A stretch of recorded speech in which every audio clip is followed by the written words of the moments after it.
Let's go live. Let's go live. Let's go live. Let's go live. Hey, everyone. Hey. How you doing? Hey. Happy Thursday, guys. This is our Thirsty Thursday, a special live show that we do very similar to our Tuesday takeover, but a little different because you will have an opportunity to call in for your thirsty 30 seconds to share your thoughts on any of the hot topics that we've discussed today. And we have a lot to discuss, all the way from reality television to pop culture news. We have a lot to break down. And of course, at the end, shout out to our Kings Guards for holding us down in the live chat. They will be keeping track of the timeline, the timestamps, and we will post that after. All right. If you haven't already, be sure to like the video. It's an easy and free way of supporting not just my channel, but other channels that talk about similar topics. All right. Are you guys ready? Are you ready? Are you ready to tell me what your good news is? Are you ready to tell me where are you watching from? Where's everyone watching from? All right. Let me know in the live chats. Bye.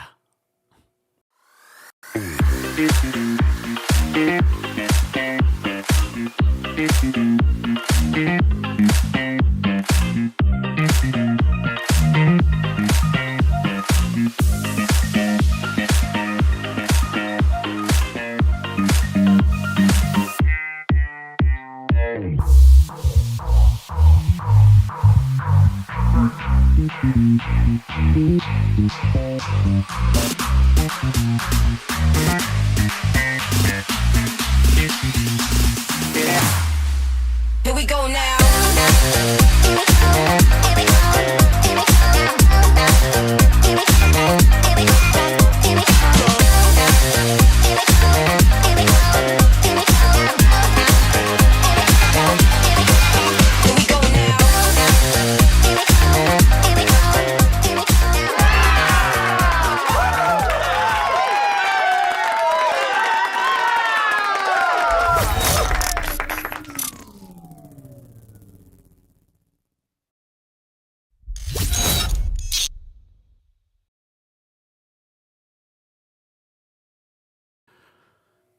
Welcome back to the Kempire channel, your number one source for pop culture news and music, entertainment, reality TV, and so much more. As always, don't forget to like, subscribe, turn on your notifications so you don't miss out on breaking news when we go live or whenever we upload. For those, shout out to everyone watching Flint, Michigan, Schedule. I never even knew there was a city called Schedule.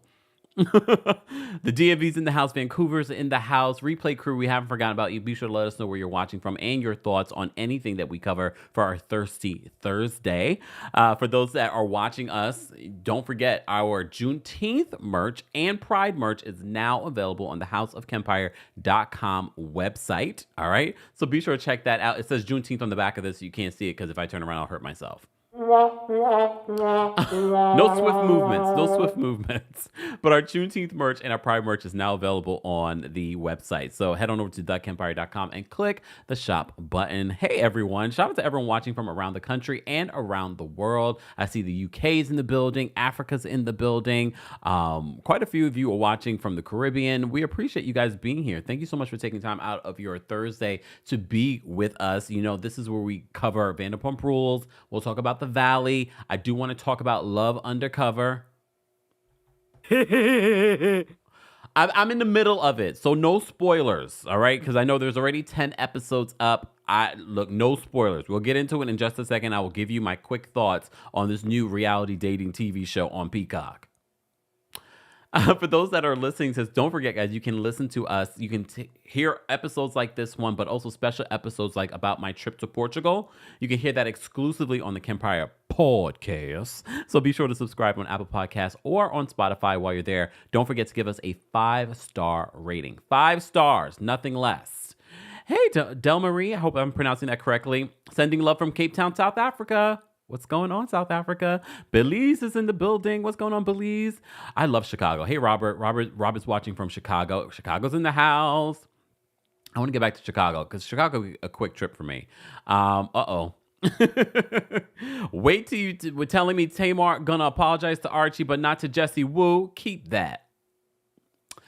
We've covered all of the Tamar stuff. We will get to that in just a moment. But we love to start our Thirsty Thursday, very much like our Tuesday takeover, with a little good news. Okay, with a little good news. Oh my God, this is such good news for Sonia, but is it necessarily good news? I'm not sure. So Sonia Morgan from The Real Housewives of New York, formerly of The Real Housewives of New York, but she did Crappy Lake with Luann. She's still in good graces with Bravo. She also did The Legacy Show. I could see Sonia coming back, but can you imagine if we would have been filming and capturing this on tape, the sale of the infamous, iconic Sonia Morgan townhouse. Well, Sonia sold it for $4.5 million. Well, 4.45 to be exact. She sold her home, y'all. It's gone. Look, it's gone. Well, she sold it and she didn't get exactly what she wanted. They paid apparently not, okay, well, I'll give you the full story behind this. All right. They paid like $9.91 million for this home originally when she was married to the JP Morgan heir, John Morgan. She wasn't married to him that long, but they did have a kid together, and she got the townhouse in the divorce, which actually isn't bad. But Sonia has not been able to sell this home. We've been talking about her selling this home for years. But we've had so many iconic moments within her townhouse. So many iconic moments, but now it's been sold.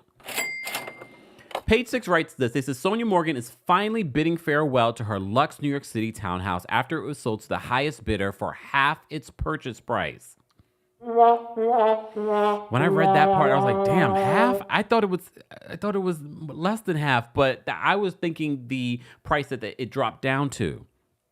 The Real Housewives of New York City alum Upper East Side residents sold for $4.45 million after a 2-week online auction wrapped up Wednesday, the New York Post reported. Morgan, who's 60 years old, Sonia looks good for 60. Come on. She looks great. Because let me tell you something. When we talk about Love Undercover, and we talking about a 20-something-year-old that I thought was 40-something, oh, come on. Sonia looks damn good. She's giving this 20-something-year-old a run for her money. Sorry. So Morgan, who's 60, originally purchased the home in 1998 with her husband, JP Morgan heir, John Morgan, for $9.1 million. Following a nasty divorce, she listed it at a cool $9.95 million in 2013. I can't believe back then she was trying to sell this home. I completely forgot. So she's been trying to sell this home for a long time. And she made some renovations. We saw when she made the renovations, and actually there were smart renovations. It's so sad because I feel like we should have documented this whole process. But I guess it's not much to document. So the home, which sits at I'm not going to give you the address. It's public information, but whatever. However, the home struggled to find a buyer and was on and off the market for years. According to the Post, the reality TV star dropped the listing price to $7.2 million in 2015. After no one snatched it up, she opted to list it for $32,000 a month in 2018. Hold on. Hold on. Wait. $32,000 a month? Hold on. Raise the two by the one. Okay, I'm not sure how. Adrian, are you watching? So she was making approximately $384,000 in rent. That's if the home was rented for 12 months out of a year, not 265 days. Anyway, shut up. We'll get to Porsha in a second. I wonder how much her mortgage was. I wonder how much it was. Anyways. So this was, she was renting it back in 2018 for $32,000 a month. Morgan renovated the opulent home last summer. Just last summer? No, that can't be right. We saw her renovate this. This wasn't last summer, unless she renovated it again. So Morgan renovated the opulent home last summer and relisted it for $8.75 million. Girl, you dropped it to and then, well, maybe the market was different. It was 2015 when she dropped it to 7.2. She later dropped the price to $7.5 million. Damn. This is not a good look for when you're selling a home. So the 4,650 square foot townhouse features 5 bedrooms, 5 full bathrooms, and 1.5 baths. Remember, we know, oh no, 1/2 bath. You know the 1/2 bath where she had the plumber go in there and she was checking out the plumber and we got to see never mind. Look, never mind. I mean, it wasn't a bad home. And I have to say, when she renovated it, it did look good. It definitely looked better than when we were originally introduced to the home.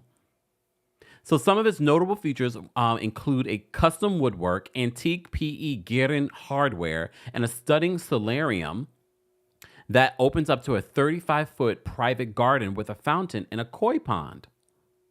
Were the fish still alive? I'm just asking. The townhouse has been our cherished home for decades, Morgan told the Post when the auction was announced in April. In addition to raising my daughter, we entertain. She's so delusional, but she might not be that delusional. Okay, hear me out. She says, in addition to raising my daughter, we entertained heads of state, royalty, luminaries, and Fortune 500 CEOs. I don't doubt that. I think she's talking about when she was still married to John Morgan. I don't know if drag queens pretending to be heads of state and princesses constitutes as royalty and heads of state. I don't know if that constitutes the heads of state more, Sonia. Aww. She says, many memories were made over the years, including hosting my daughter's friends from boarding school and university, and so many noteworthy moments were filmed by NBC for Bravo and Peacock TV. Now, as an empty nester, I'm ready to share this turnkey, easy-to-manage jewel over to someone new to enjoy as we did. Well, she's been trying to sell it even when her daughter was in school, which is fine. I think for Sonia, the biggest change in her life had to be when Roni fell apart and money wasn't coming in consistently. I think she's been living paycheck to paycheck. Not literally, I don't think, hopefully not. But in terms of her lifestyle, she was living paycheck to paycheck. So making this sale, no matter how she's going to make the sale, this is why she did it. I think she needed some money. She needed the cash. Here's the thing. I don't know how much she had on the mortgage. However, we have to keep in mind, yes, this home was bought for over $9 million, but Sonia didn't pay that money. And I know, Sonia, you'll tell us, well, I had a career before now and I did this. She didn't buy this house. And look, I don't think she bought this house. I think she got it in the divorce. I think he paid for everything. But good for her, because at the end of the day, she sold it. They said, of course, this home was sold at a loss, but for her, it's really a gain. Depending on how much she owes on the mortgage.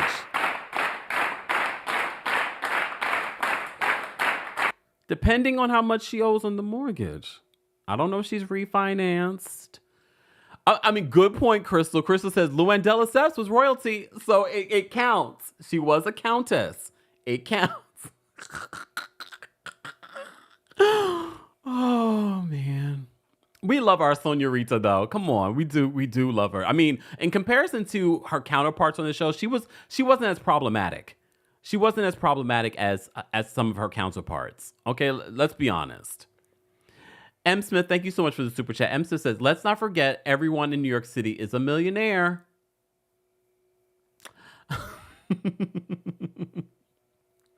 So congratulations to Sonia. Congratulations. I'm sure this is less of a headache for her. Her home. Shout out to our friends over at Bravo and Cocktails. Sonia's townhouse sold on Wednesday for $4.45 million. The end of an era. But I'm happy for her. It's less of a headache. I'm sure she's going to take that money and probably downsize and get like a small little apartment or something in the city. All right. Damn, Crystal, why'd you have to remind us? Doesn't she have a $7 million in a lawsuit, a judgment? She does, actually. I don't remember the actual amount, but it was definitely in the millions. It was supposed to be for a movie, right? It was supposed to be for a movie they were supposed to make. Oh, damn, Sonia Rita. So how much of this money are you going to get? I mean, I really do like Sonia. Hoping that she at least gets a cool $1 million from it. All right. Let's move on because you turned this good news into some bad news, Crystal. let's turn this around. Let's talk about real money. Candy. All right, Candy and Todd. Candy and Todd are in Paper Magazine. They look fantabulous. Fantabulous. That's not even a word. Fabulous. What is going on today with me?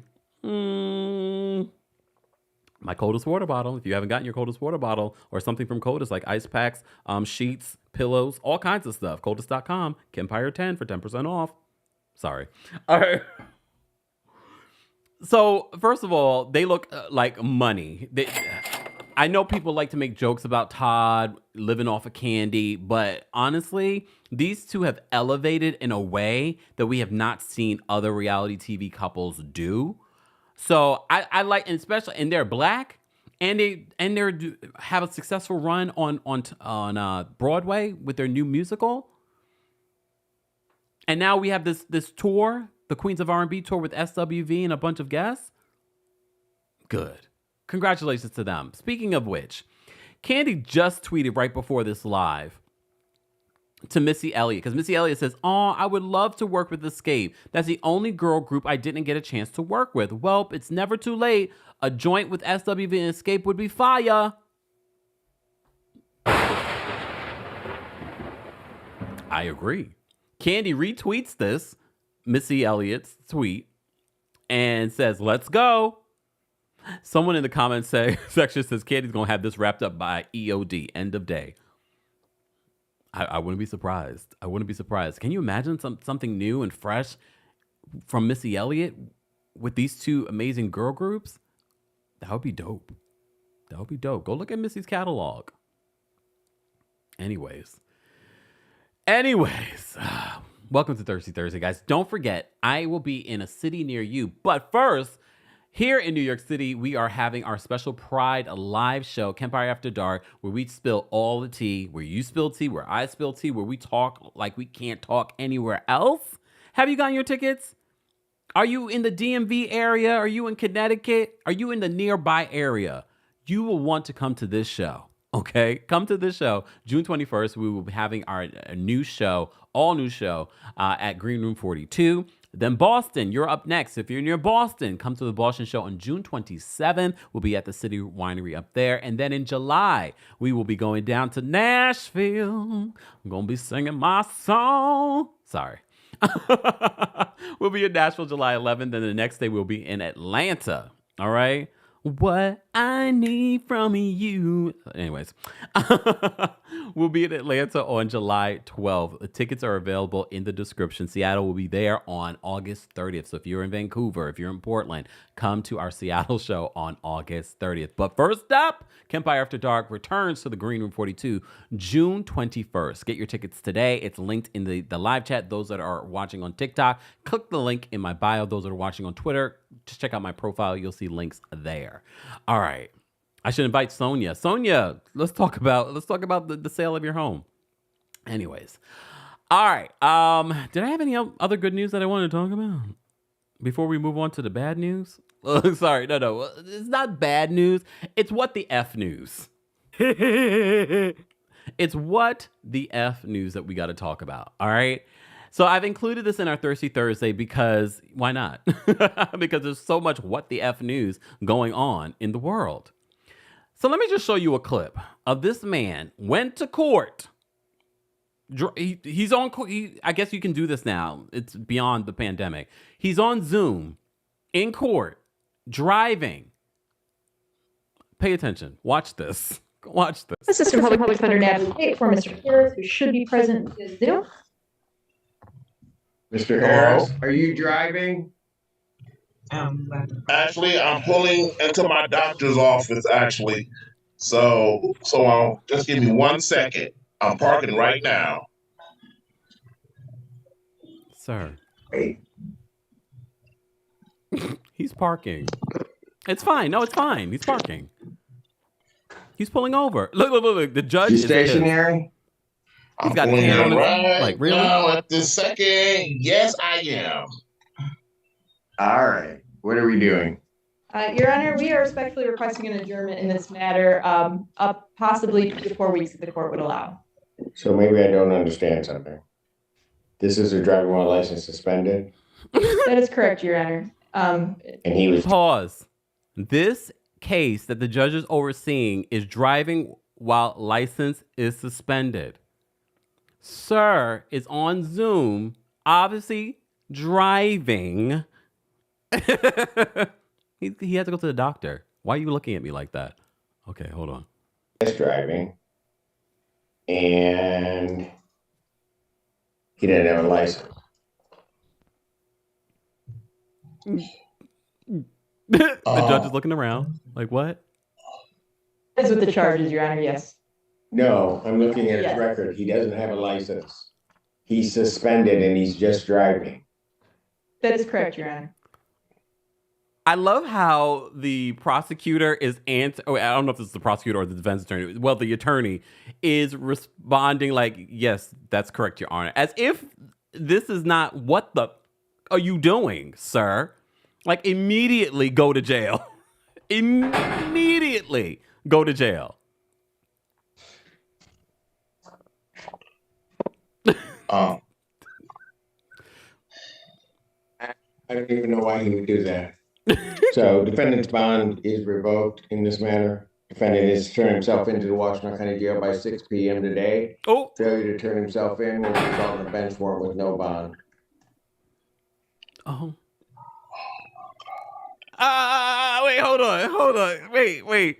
He said, oh my, like he's shocked. The man is shocked. He said, oh my, wait. Revoked in this matter. Defendant is turn himself into the Washington County Jail by 6 p.m. today.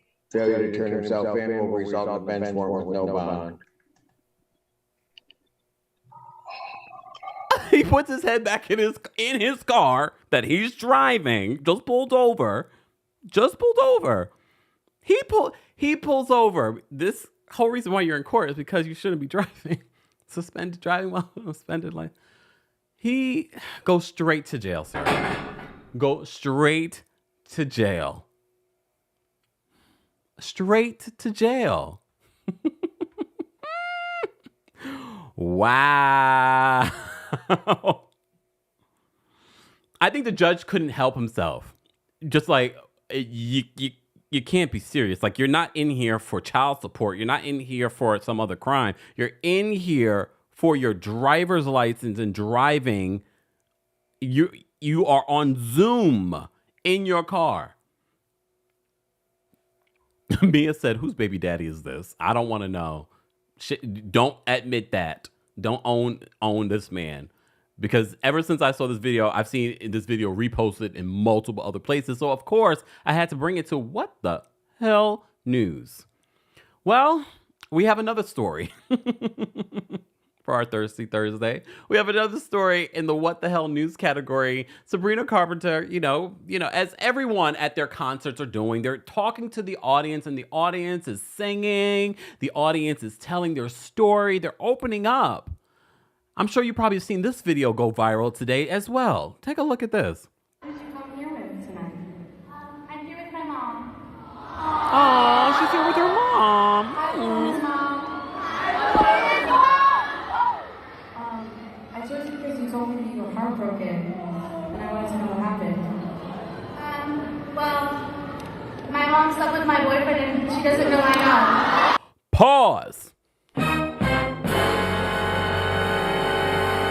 Did you hear what she said?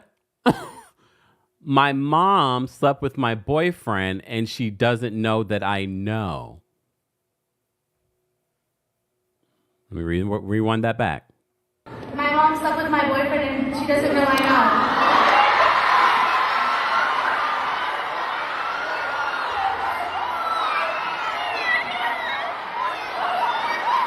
Sabrina Carpenter falls to the ground. Oh, and then look at the young lady's face for those that are watching on YouTube. The young lady turns around and is like, yup. Yup. Show the mother. I want to see the mother's face. Are you kidding me right now? Who did you come here with tonight? I'm here with my mom. Hi, Pauline's mom.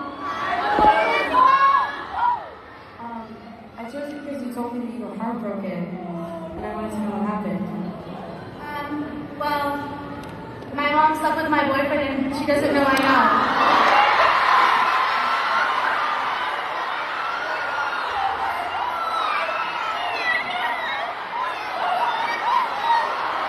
She's got to be joking.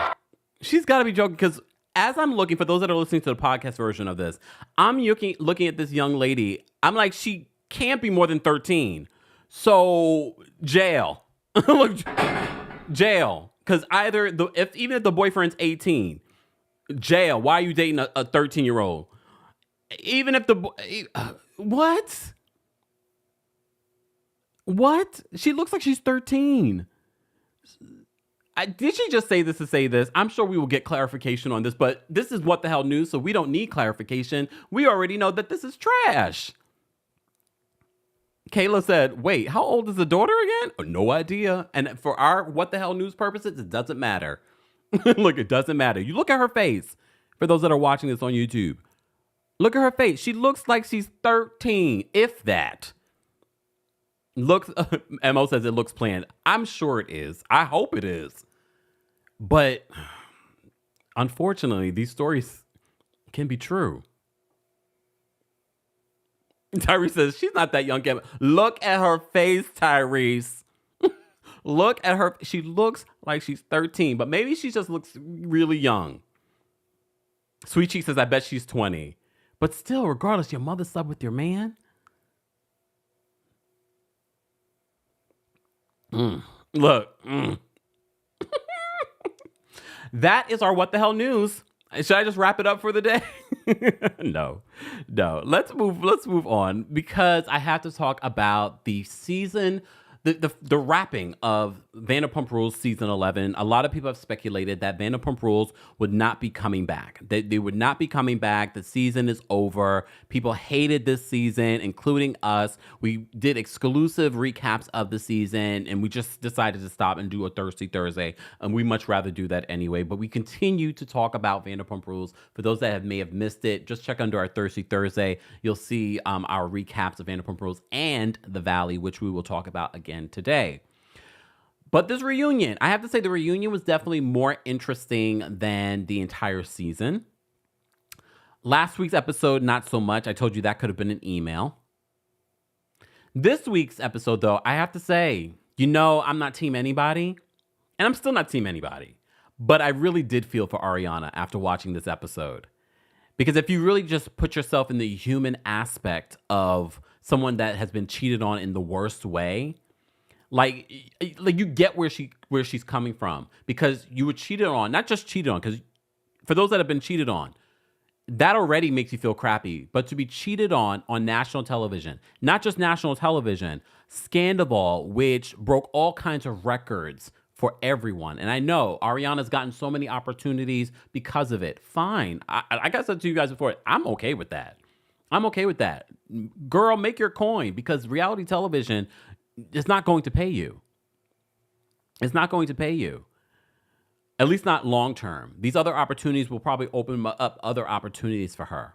She's done Broadway. She's had endorsements. She did Dancing with the Stars. She's about to host Love Island. Like, these are opportunities for Ariana, and I hope she takes them and runs with them.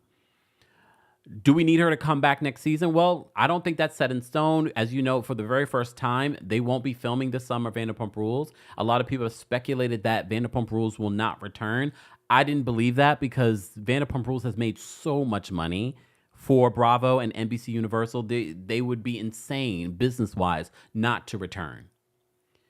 And their ratings this season, of course, weren't what they had last season, but it's far better than all of the shows that are currently on Bravo. They're still making a lot of money from Vanderpump Rules. And now they have a spinoff that's doing quite well as well, The Valley. And now I think I understand why The Valley didn't get a reunion. I think they want to not to interfere with the next season of The Valley. So they don't want to bring the group together.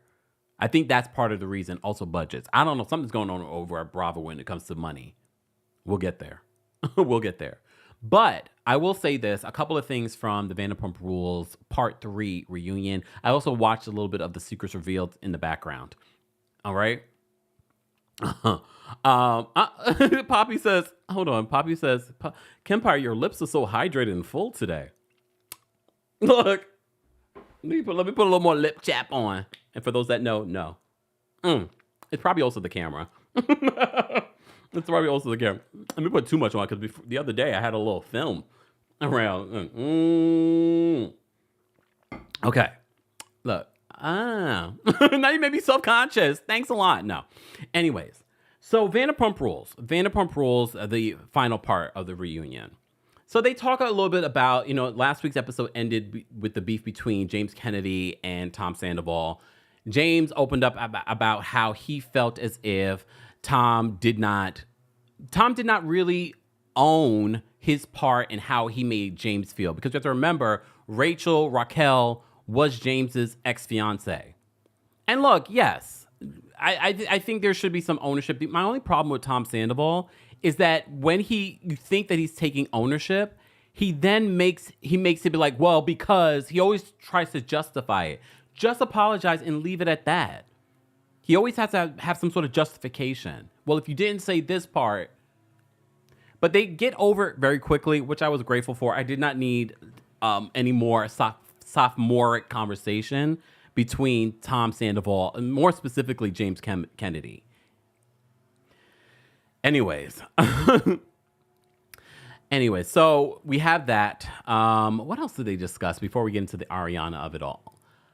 Oh, well, no. Let's get into the Ariana of it all. So we do finally get this moment that producers have been wanting to have between Ariana and Tom Sandoval. He does apologize.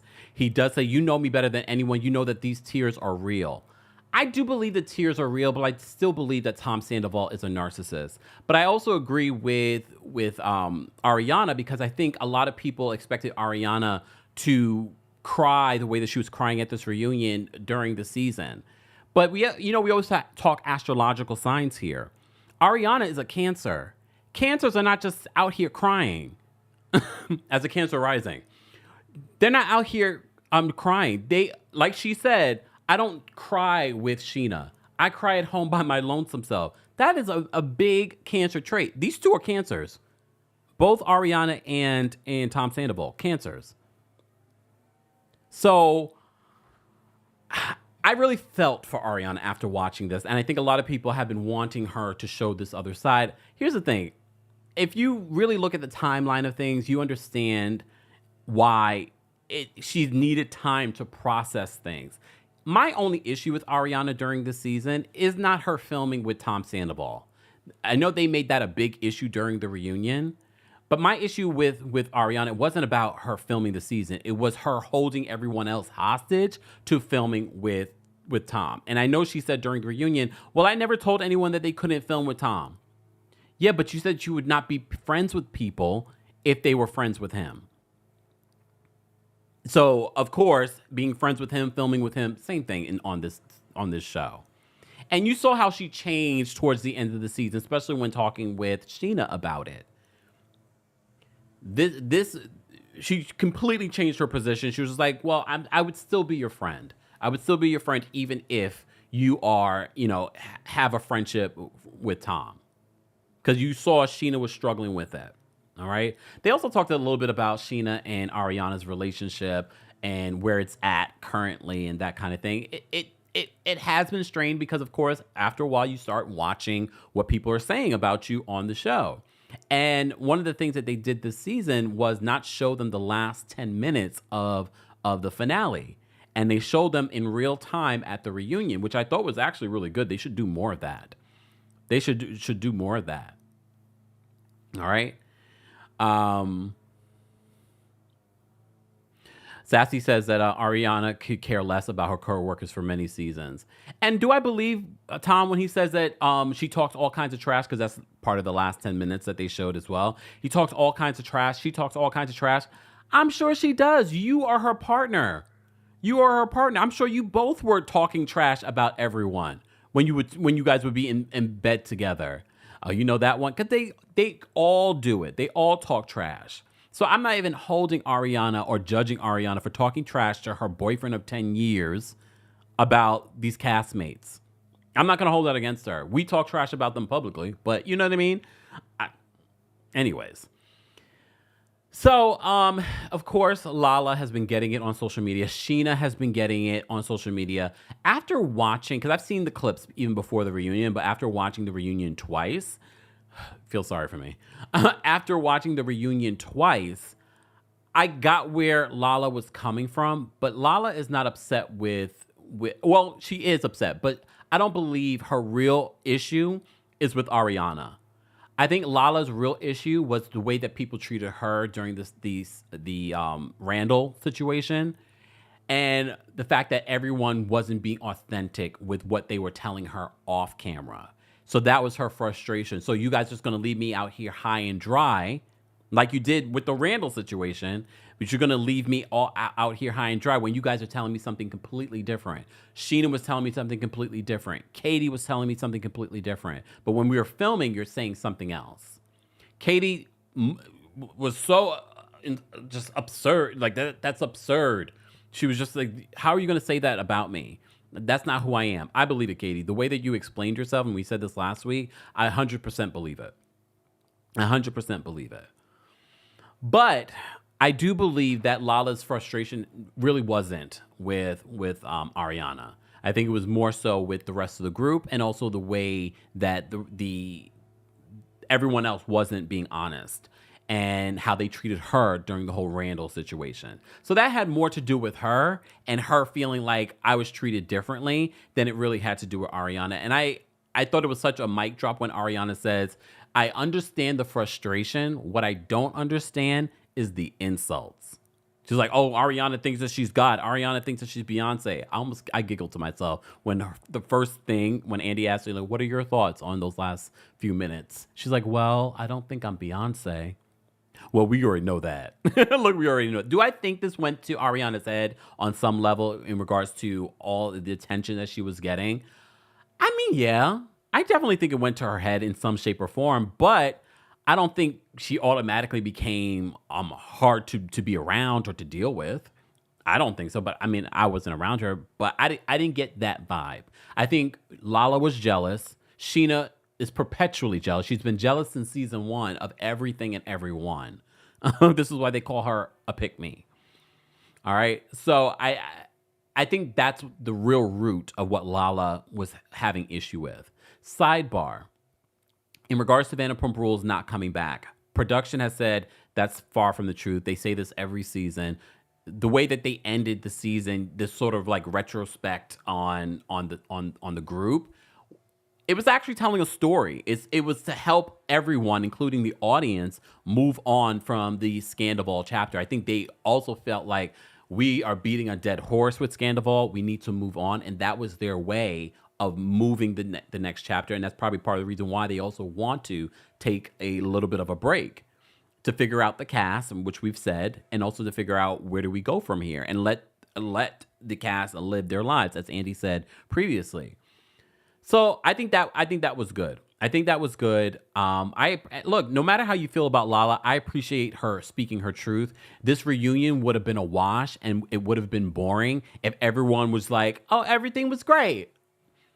If no one said anything at that finale, everyone would have been like, "Okay, this was a snooze. This wasn't a great reunion." You need that sort of back and forth, because if no one said anything, because no one else was saying anything to Ariana about how they really felt. And I do believe that these casts of failed actors and models, which is fine, were a little jealous of the attention that Ariana was getting, because they probably feel like they are also doing very well, or wanted to do as well as Ariana. Paula says, Kempire, can I have your Send It to Daryl hoodie? Was it sold out? Why would I give mine away? I love my Send It to Daryl hoodie. What are you talking about? Kimberly says, I love Lala, though. Honestly, she's a good reality TV. Oh, in regards to rumors, possibly of Lala and Sheena moving over, apparently production is saying that there will be no cast changes to the Valley. I mean, when they say cast changes, that means no one's leaving. I can see them adding. I can definitely see them adding to the cast. I think Lala and Sheena would be perfect additions to the Valley. But before we get to the Valley in that episode, I don't really have a lot to say about the Valley this week. It was a good episode, but I don't have a lot to say. But the reunion for the Vanderpump Rules, I felt like it was good. I mean, part 3 was for me perfect. Part 2, not so perfect. But that emotional interaction between Ariana and Tom really that broke my heart for Ariana, because I really looked at it from a sympathetic eye, looked at it like, what if this was me? Someone cheated on me in the worst way. And then when she says, I don't want to be around you. We have to think about the person that cheated on you. Look. Think about the person that cheated on you.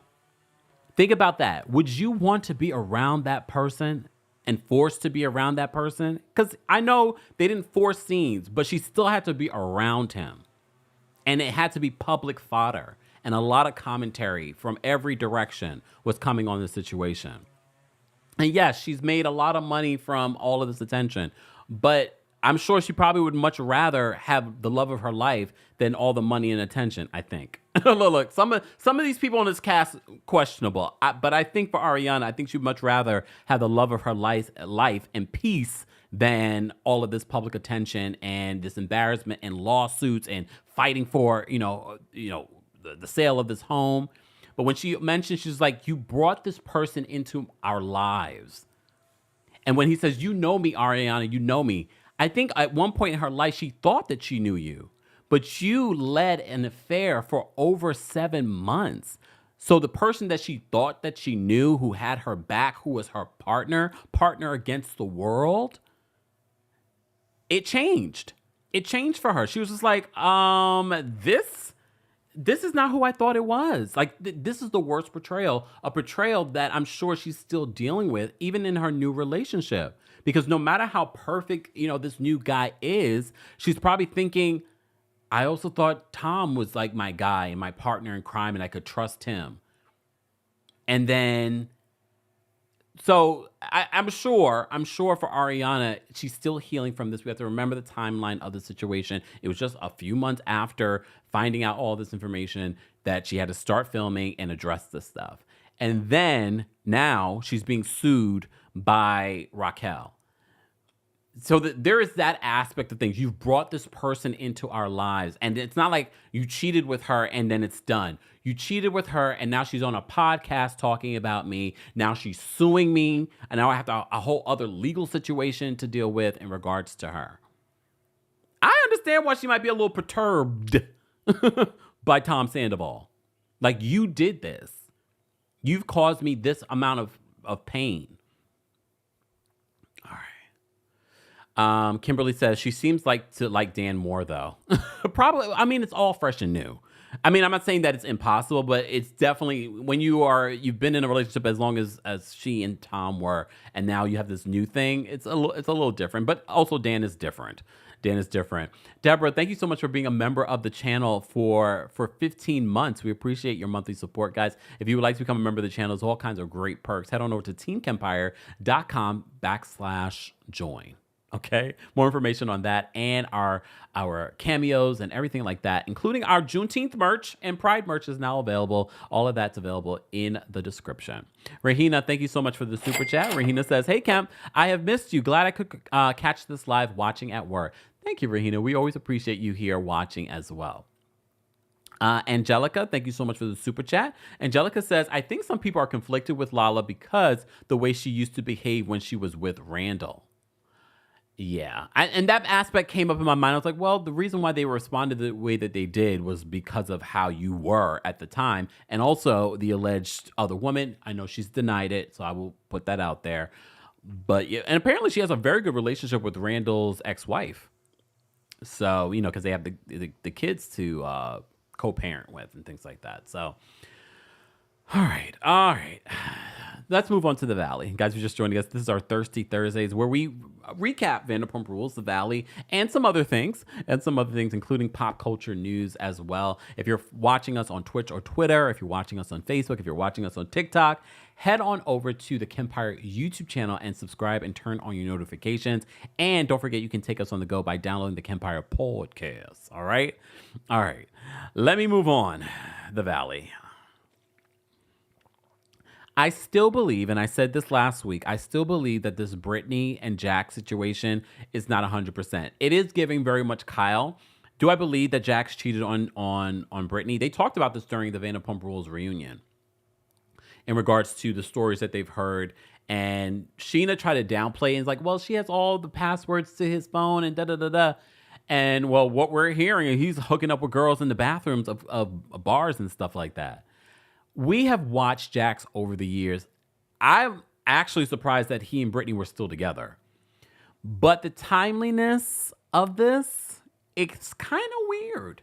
I just feel like they waited maybe for this opportunity. Or maybe they're, what's the word? They're adding some sauce to the situation. Do we believe that they're going to get an actual divorce? I don't know. The way that it's played out during the season, even in this episode, because he's like, divorce is not an option. And then when Brittany's talking with Janet about it, and she's like, who says divorce is not an option? I don't believe it. Even last week watching their scenes, I was like, I don't believe it. I do believe that Jax is a cheater, pumpkin eater. But I don't believe that they're going to get a divorce. And the timeliness of their relationship troubles and this new show. And we already know Jax and Kristen will do anything for reality television. Sidebar, did Kristen cheat on Luke? Well, that's what Michelle said in her. Well, she alluded that Kristen cheated on Luke. Look, if you know Kristen's story, it wouldn't shock us. Would it shock you? She's never been the pillar. She cheated on Tom Sandoval with Jax. And Tom Sandoval was in the other room.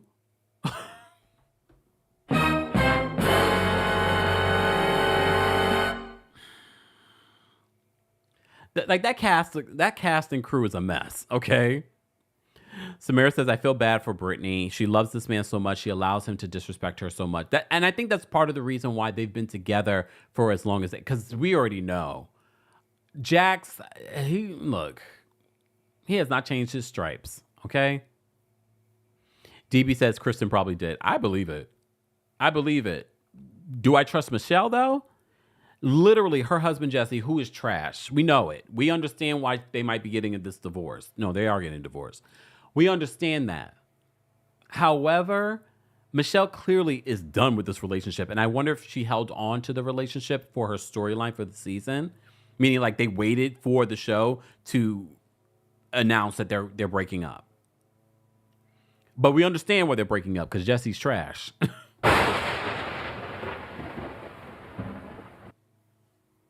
Oh, Marigold, I forgot about this. Marigold says, Brittany didn't know Jax was a piece of ish when he cheated on her in front of a bedridden old woman. That man? No way. I mean, the list goes on in regards to Jax's behavior when he was on Vanderpump Rules. Okay. Look, Lincoln says, Kempire, you are laying it on thick again. I feel bad about that affair, but she got paid for her pain. She'll be all right. People get cheated on daily. That is very heartless of you. No, there's no money in the world that can relieve the pain of being cheated on after being with someone for 10 years. I'm sorry you don't have a hoard. I'm sorry you don't have a hoard. And there ain't no money in the world that can fix pain like that. Maybe for you, because you don't have a heart. I'm playing. No, or maybe not. But as my Cancer rising sees her Cancer sun, okay? Can't be about to say, I like Jesse for the show. Don't get me wrong. I think Jesse's great for the Valley. He's a mess. And I actually almost feel bad for him because clearly Michelle is over him. And he has a realization, yeah, we had sex this morning and I could tell she had her eyes closed. He knew, but he also keeps hearing these rumors, so he questions her again. He's just like, I don't want to, there's some photos of you out there and then I'm blindsided. Because he senses that things aren't 100% with his wife. All right? Naomi says Jax is dating an OF girl. Look, I feel like all of that's performative too. Again, do I think Jax is trash and he's cheated on Brittany? Yes. Okay. The Valley is just a Caucasian love and marriage Huntsville, to be honest. It's actually probably worse. It's probably worse. But I love me the Valley. The Valley is to me. I wasn't sure about the Valley. I wasn't really open to it. But one day I sat down and I watched the first 3 episodes, and I said I'm in. Janet is a mess. Her husband Jason is boring, but he's perfect. We don't need every man on the show to be a mess. I feel like they have such a good balance between Jesse, who's a mess, Jax, who's a mess, Brittany, who's not going to take his mess, allegedly. Michelle, who's a dark horse. I don't know how I feel about Michelle. Janet, who's a pot stirrer. This week, the perfect couple, Nia and Danny. So Danny got really drunk. And I know people have said, oh, they're the perfect couple. They're the perfect couple. Here's the thing. I don't think they're the perfect couple. I like them as a couple. I like their sweet family. I like them on the show. They're a great balance to some of the ratchetness of the show. However, I don't think they're perfect. I think they have their arguments. We know Danny's not perfect.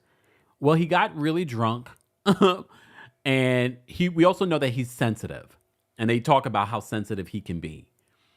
But he curses at her. And she's like, great. You just cursed at me on national television. She broke the fourth wall. And they pointed out, normally when Nia, is being embarrassed by Danny, she will make an excuse to leave. But she can't leave because they're on this trip together. So for her, she's really about her appearances. But I also don't feel like Nia and Danny are far from who they show on television. I don't feel like we're having a Jax and Brittany at home, but on television, we're going to give you, perfect. Even though Jax alluded that they're not perfect. I think he was more alluding to this week's episode. I thought it was okay. If anything, it made me like Nia and Danny more. Yes, we have our struggles. And then we see them have a conversation later. I think they're a sweet family. I disagree with Nia about living in West Hollywood or Miracle Mile, wherever she wants to live. Because he's like, we need more space. They got a lot of kids. They got 3 kids, young kids. And she's like, well, we can live here. And then, once they grow up, then we can move to a place where they can get a backyard. Girl, they are going to be running around in like a year. Who wants to be pushing and moving in the middle of that? So why not look for a place, especially when you're on a show called The Valley, in the Valley? Like, I felt like she was being unreasonable. Like, I agree with Dan. If we're going to move, who wants to move? Moving is stressful. Moving can put a strain on your relationship. So I agree with Danny. How about we go find a place in the Valley that we can afford, that we can get a lot more space for? She wants to live in a condo in West Hollywood. Girl, you've got 3 kids. 3 kids. There are some nice, beautiful places in West. I was walking around West Hollywood when I went to LA. They have some beautiful homes, but the thing is, to get the size of the home that they want probably costs a lot of money. A lot of money. DB says Danny and Nia are tired. Poor babies lacking sleep. Yeah, they got twins. They have twins. So he probably needed a break. That's why he was drinking. And she's going through postpartum too, depression. Like, they're stressed. But Nia, I disagree with you. Go find your place in the Valley. Go get you a big home. Because here's the thing. Again, you're depressed. He's stressed. Yeah, you got 3 babies. The last thing you guys need to do is move within 2 years. Like that. Some people are like that. Some people love to move. I can't. But I'm also a Taurus. Mama Ellie says lactation. Because Jasmine was like location. Well, you know what? All right. Guys, if you haven't already, be sure to like the video. It's an easy and free way of supporting not just my channel, but other channels as well. Speaking of supporting the channel, thank you, Joe, for the super chat. Joe says, of all questions Andy could ask, why did he think asking Schwartz about whether the Belmont's the best place for someone to take is something we want to know? I agree. Like, some of those moments from the reunion, I don't know. Thank you for the super chat, Joe. Maybe because nothing else was going on. I don't know. Rahina, thank you so much for another super chat. Rahina says, Michelle is checked out. Also, she looks a little guilty, but who knows? in regards to Jesse's wife. She definitely is checked out. She's been checked out this entire season in regards to that relationship. When he went for a kiss last week, he was just like this with his lips in the air. He just had his lips in the air. I was like, she can't stand this man. She hates this man. And they literally did the deed, and he says that she had her eyes closed the entire time. Who kisses with their eyes open? I'm asking. Who kisses? Because some people think, why do you have your eyes open? Some people do not like it if someone has their eyes open when they're kissing. I want to know. You guys let me know in the chat. I want to know. I'll tell you once you tell me. Or you take a peek while you're kissing, like, do they have their eyes closed? It's funny because it's true. All right, let's move on. Where do I want to move on to? Let me just talk about Bethenny Frankle. So Bethenny Frankle has made 30 videos about being turned away at Chanel. She alluded that she only got turned away at Chanel because of the way that she was dressed when she went to Chanel. Well, according to sources, no, she didn't get turned away because of the way that she was dressed. Well, first of all, she's done multiple videos. Some of them are quite funny. And I think people are taking some of Bethenny's stuff too seriously, thinking that she's just trolling them to troll them. We talked a little bit about this on Tuesday Takeover. But some of her videos have been quite funny. All right. So she says that she felt like Chanel turned her away because of the way she dressed. She even dressed up one day and went in, and she was like, literally, she goes in and then she comes back out. She wasn't turned away. They let her in. However, according to sources, the only reason why she was turned away that day was because they were having some sort of special event and she had to make an appointment. And word on the street is if she made an appointment, she probably could have came in the same day. She wouldn't have had to wait long. That is according to sources. Okay? But a lot of people are slamming Bethenny because she is making countless videos talking about it. But if you know Bethenny, you know she loves to beat a dead horse. You know she loves to beat a dead horse. Amy says she's funny. This is what we love about Bethenny from Real Housewives of New York. Forgetting about all the recent dramas. If you go back to the years of Bethenny on reality television, and mind you, I was watching her Bethenny Gets Married and Ever After, and I was like, oh, remember when Bethenny was funny? Well, people say she's gone too far because Bethenny has gotten a Chanel tattoo. To get a tattoo. Let's do this.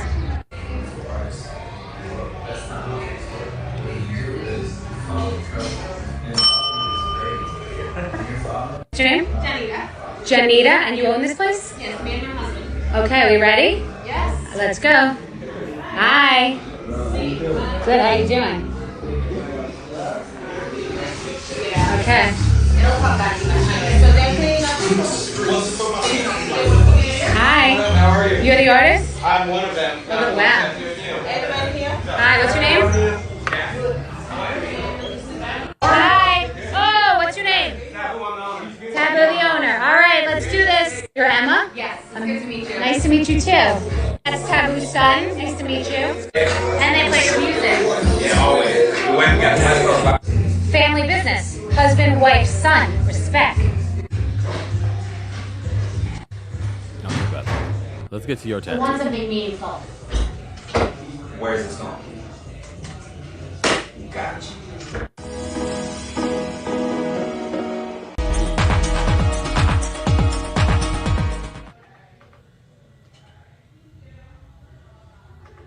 Alright, that's it, man. We're done. Woo! Thank you. Yeah.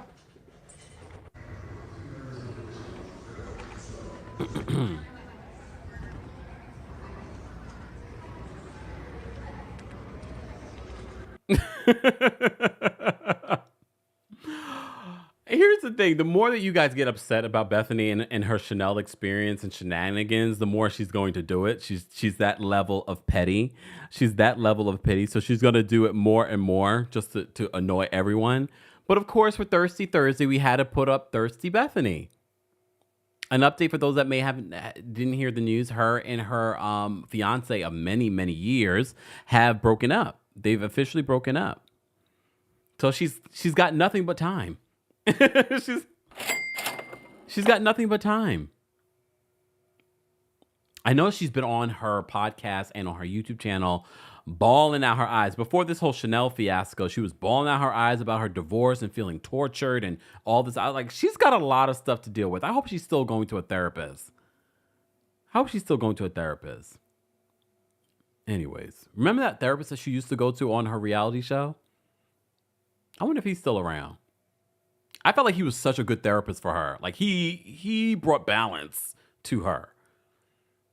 I didn't think that her and her fiance of many years, her ex-fiance at this point, were going to get married. I mean, I felt like he brought balance to her, but I had a feeling that they weren't going to get married. Anyways, that's your latest update on Bethenny Frankle, formerly the Real Housewives of New York City. All right. All right, let's move on. Since we're talking about the Real Housewives, let's talk about Lisa Milan. So the Real Housewives of Dubai, their new season will premiere this Sunday on June 2nd. I've watched the first 3 episodes. Of course, I can't say too much, but I will say, based on what I'm hearing, according to sources, the season will pick up. The first 3 episodes, it gives you the fabulosity that you want from Dubai, but I feel like they're focusing on the wrong things, in my humble opinion. But we'll see. You guys will let us know as we recap Real Housewives of Dubai. But Lisa Milan has done quite a few different interviews even before the season started. This season that they're showing is over a year old. They filmed this last year, literally like a year ago. They filmed this season. And Lisa did an interview, and a lot of people, I think they were trying to keep this under wraps, hoping that the season would air sooner than it did. But since then, people have noticed that Lisa Milan and Chanel Ayan are not friends. And what we're hearing, we're going to see why that plays out during the season. I know fans already... Here's the thing with fans, and we're all fans, but here's the thing with certain fans. People are already choosing teams. How are you choosing teams over a situation you know nothing about? People are automatically believing that, oh, this is the way it happened. Oh, Chanel Ayan left Lisa for Caroline Stanberry. How do we know this? Just because we've seen Caroline and Chanel in videos together? I want to wait and watch the episodes, and of course hear everyone's side, because Lisa's been telling her side multiple times. For those that saw my tweet, what I tell you, when someone is already doing a media tour before a season even airs, what are you trying to change the narrative? Take a look. Our friends over at Ricky Cornish did an interview with Lisa just the other day. I know we definitely need to see this play out on camera, but I'm just curious if you do see a path forward with Ayan maybe down the road.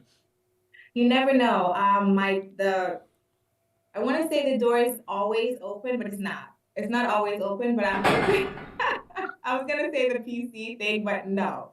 But we'll see. Time will tell. I'm not going to say never. I will just say I'm trusting in the timing.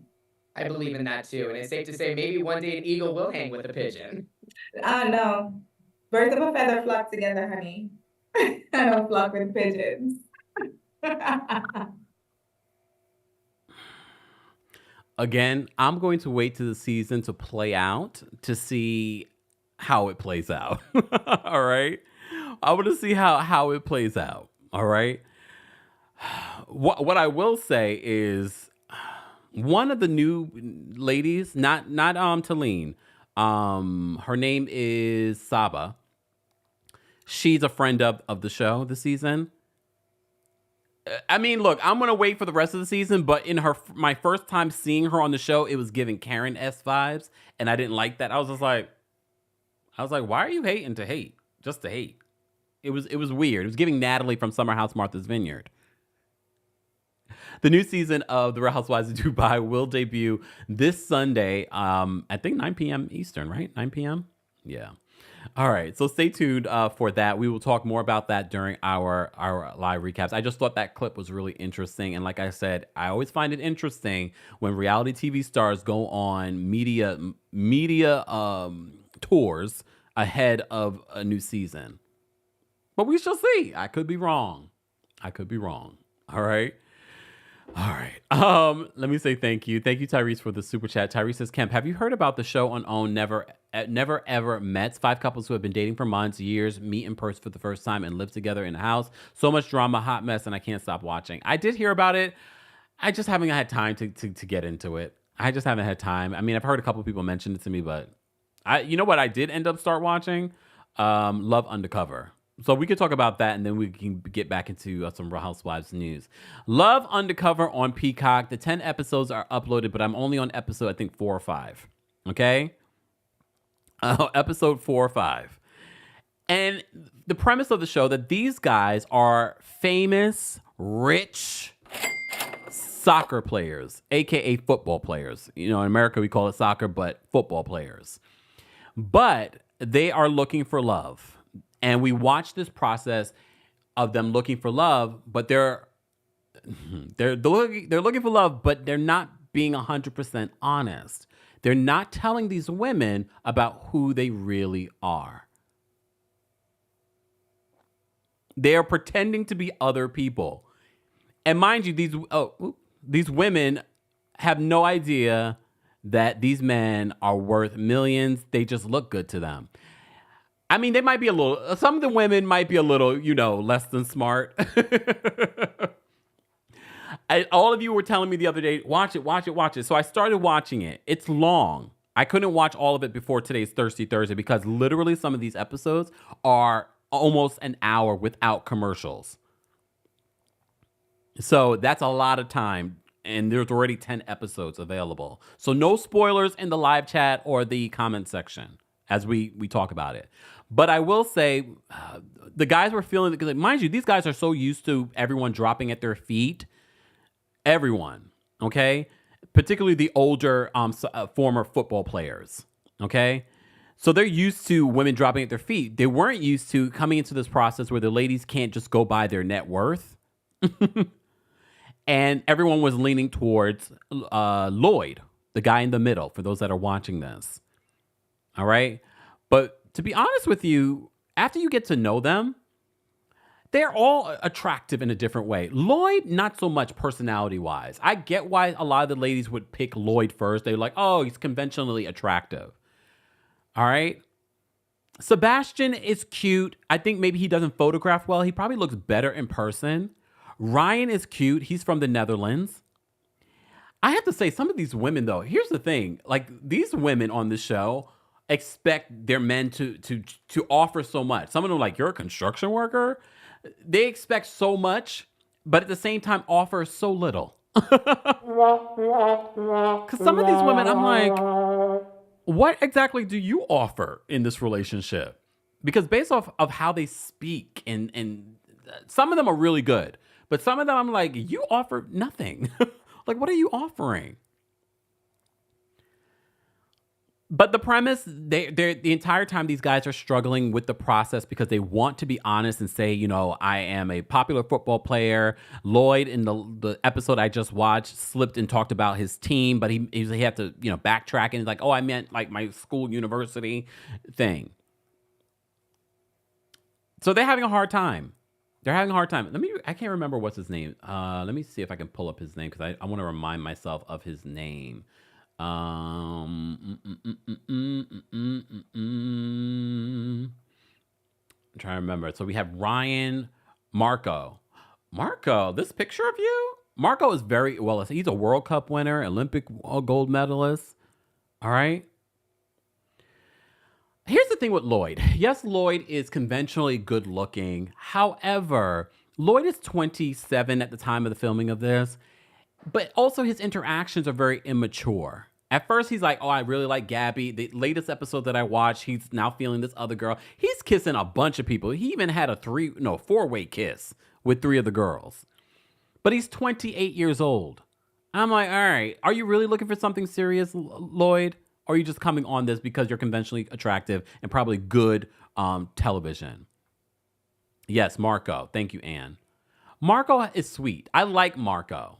Marco's not just sweet though. Marco's good. Look, let me show you this picture of Marco because I know people will make Marco out to be, oh, he's cute. He's what's the word? He's very successful. Literally, they went to an amusement park and people are like, oh my gosh. And he's going to meet up with this girl who's not supposed to know who he is. Let me show you Marco in this picture. Okay, Marco is yummy too. I mean, all of them are yummy in their own way. To be honest with you, all of them.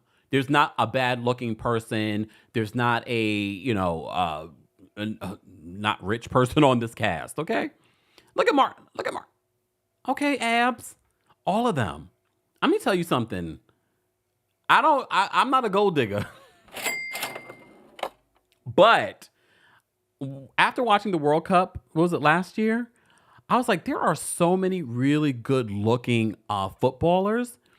And I think people sleep on footballs. I don't think they realize a lot of these football players, not a lot of them, but if you're doing well in football, you're making a lot of money. A lot. Ryan is 37. Marco is 34. Lloyd, the one in the middle here, is 28. I think he might be the youngest or one of the youngest. Sebastian is 30 years old. Jamie, who's one of the older ones, is 37. He had a very big career as well. He likes this girl, Renee. I actually like Renee, but she had a problem with Ryan being in construction. She's an influencer. Apparently, she was tied to Addison Rae's 40-something-year-old father. I was stuck on Renee's 20 what? Renee is 27 years old. I thought she was a good 40-something. I'm being honest with you. I really was not prepared for them to say, oh, she's 20-something years old. I was like, oh, really? All right. Samara says, I always thought soccer players are the best. They really are. I mean, go watch some soccer, please. I had a bunch of crushes. That was the only reason why I was watching the World Cup. That was the only reason I was watching the World Cup. Ann says, Lloyd is the youngest. Ryan dated Amanza from Selling. Yes, they talk about that on there as well. So there is a little bit of crossover with reality television. Ryan is cute. Ryan is from, mind you, what's her name? I think it was Renee. She mixed up his flag. I didn't hold that against her because I think I've mixed it up too. The Netherlands flag with the French flag. So when she met him, she was like, bonjour. Like Janelle. Bonjour. And he's like, no, I'm Dutch. I'm not. That was funny to me. I mean, look, I actually like the guys. I like them as a personality and how they interact. They're really good entertainment. I'm still going to keep watching. We'll continue to talk about it here on Thirsty Thursday. However, I need to find me a football player that's gay. Look. I mean, I have to add that part. Is there a gay? Anyone in the chat? No. Is there an openly gay football player that's rich? I mean, besides Sergio from Real Housewives of Dubai. Shut up. And mind you, Sergio is not on the level of these guys that we're talking about. They probably don't even know who Sergio is. Okay?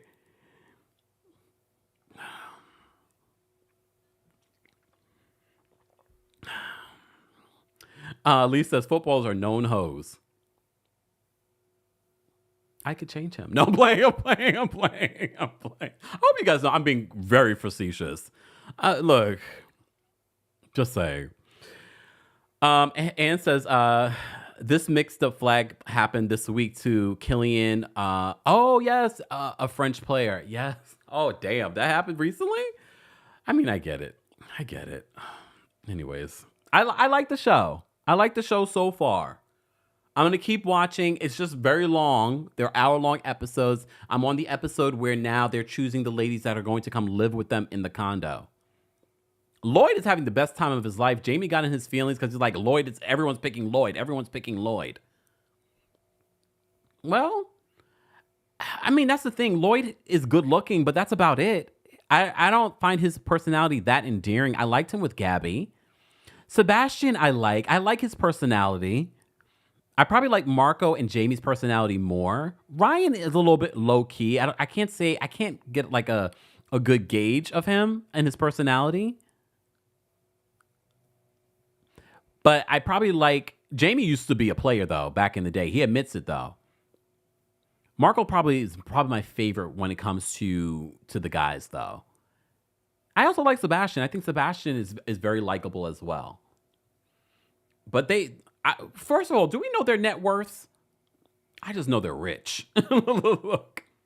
Here's the thing though, these ladies are not that bright but some of them might be bright and they're just not saying it.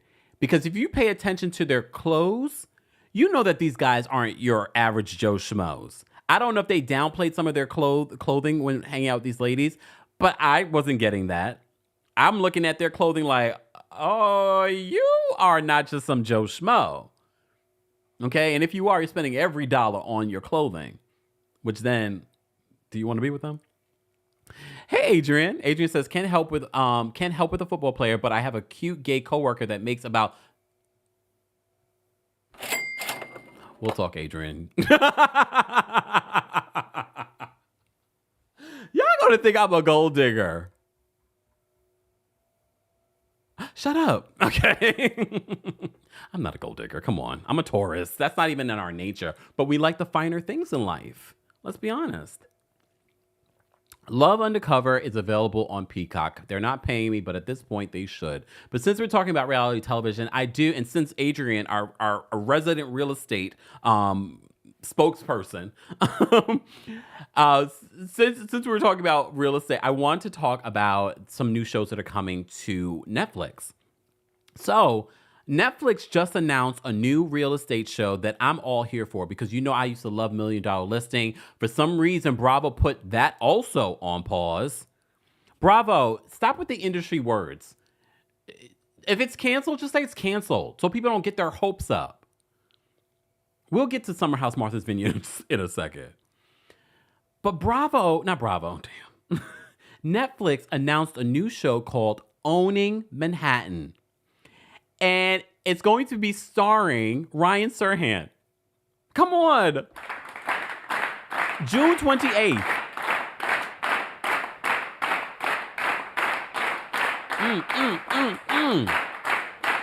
First of all, Ryan Serhant is great reality television. If you watch $1 Million Listing, he hasn't stopped creating content and being entertaining. He has a multi-million dollar, dare I say billion-dollar real estate business. Okay? And he has a great reality TV personality. If you watch $1 Million Listing, you know what I'm talking about. So he's getting back into reality television. He's already been creating all kinds of real estate content on social media for the longest, even in between this hiatus of $1 Million Listing. I'm glad that he did not wait to get back into reality television. But Jillian says, I want to see Frederick. I wouldn't be surprised he's working on something too, because Netflix didn't just announce Owning Manhattan. They also announced another show based here in Manhattan, Selling the City.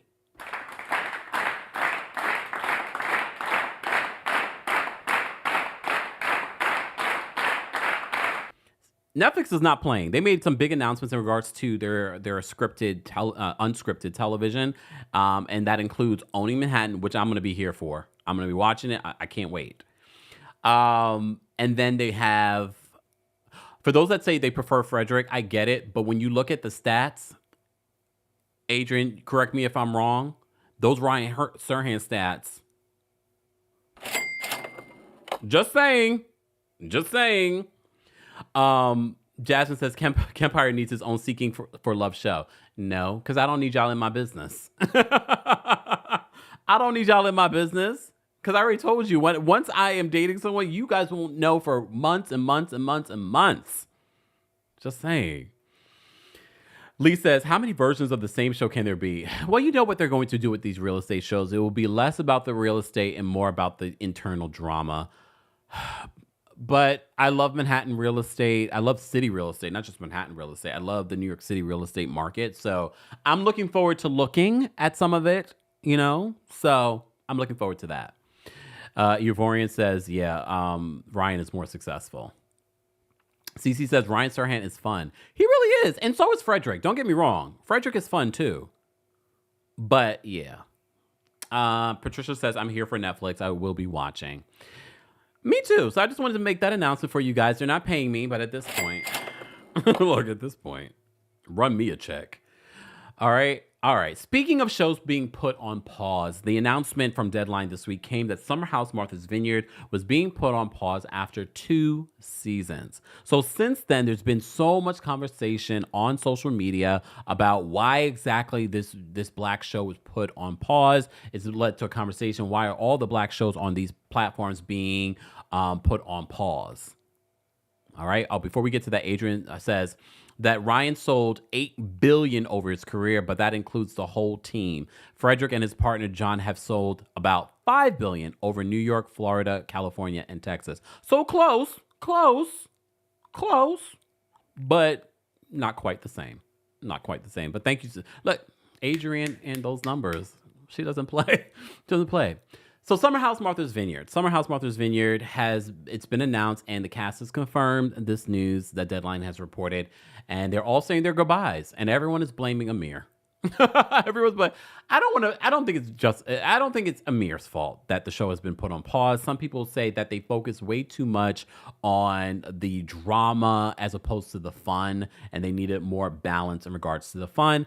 As someone that recapped both season 1 and season 2, I still enjoyed both seasons. I feel like season 2 is definitely better than season 1. There's been a lot of social media engagement. I was very surprised that Bravo made this announcement so quickly after the season finale and the reunion. And we just had an exclusive interview with Noelle. So Noelle dropped by the show this past Friday. What am I saying Friday? No, this past Monday. Sorry. Memorial Day. Yeah. I had to think about it. I was like, wait. And she dropped so much tea to the point where people were like, we need to get the roommate on the show with Summer, because she dropped so much tea. If you missed my interview with Noelle Hughley, it gives you so much context to the season. I was really shocked. When they announced that the show was going to be put on pause. The numbers for the show weren't bad for a Summer House. When you think about the budget for this type of show, when you think about what Summer House normally does, the new show that has a big scandal attached to it, their high was like 400-something thousand live viewers. It should note that we don't know how many people end up watching it on Peacock, because it could be significantly more, but Bravo won't tell you that unless it's convenient for them. I don't know what the numbers are for streaming when it comes to Summer House Martha's Vineyard. It might not be more for Summer House Martha's Vineyard, because a lot of people are also comparing the ratings between Southern Hospitality and Summer House Martha's Vineyard, saying that Southern Hospitality had lower ratings, but we don't know what their social media engagement is. We also don't know what their streaming numbers are. Conveniently. I just want to point that out. I'm fair. I still feel like they deserved a third season. I felt like it was a solid show. Anyways, someone said the bunk beds though.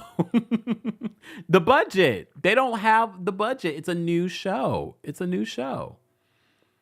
I'm honestly, I'm sincerely surprised that Summer House Martha's Vineyard didn't get renewed for a third season, but I think it's bigger than the show. I think it has more so to do with financial reasons over at Bravo, because I've heard some things in the last few weeks in regards to Bravo, and I'm like, Bravo, are y'all okay? Are y'all good?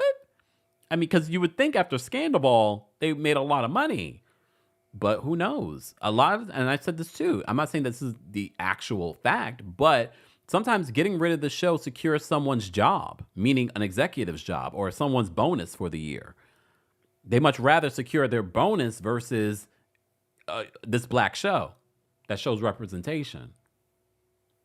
Just saying, I'm just giving you all the different options. I'm not saying either one is fact, okay?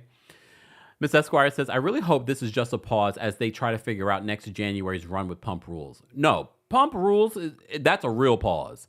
I believe that this is a cancellation, and I hate the fact that they are leaving fans so like on bated breath in regards to these shows like Family Karma. Bring back Family Karma. Family Karma had better ratings than Summer House. They had better ratings than Summer House, and they didn't bring that back. Love me some Family Karma. You know, every chance I get, I always say bring back Family Karma. But we also have to keep in mind, very much in Hollywood, how they do things, it's all about who you know and who you're connected with. When you have Real Housewives shows that are lackluster, they're not going to get canceled because they're connected to the Real Housewives franchise that brings in a lot of ratings for the network in general. Okay? Watch What Happens Live, another low budget show. When I say low budget, I mean that the budget really is low for it. Doesn't take a lot of money to, produce that show. That continues as a platform for Andy Cohen because, again, it's a low budget show. And he's also connected to the Real Housewives, so that continues. Shah's of Sunset. People have said, where's Shah's of Sunset? That show also had very good ratings. Better ratings than the current Summer House. So it's very shocking that was canceled. A lot of people felt like it was canceled because of Mike. Who knows? But they could have brought back the show without Mike. And it looked as if they were trying to sort of like hold on to Shah's of Sunset, but something's going on at Bravo. I can't tell you what it is, but they need to figure it out and stop telling people someone's put on pause. We're not Dorinda, okay? We're not delusional, okay? Give us the facts. Is the show coming back or not, so we can move on?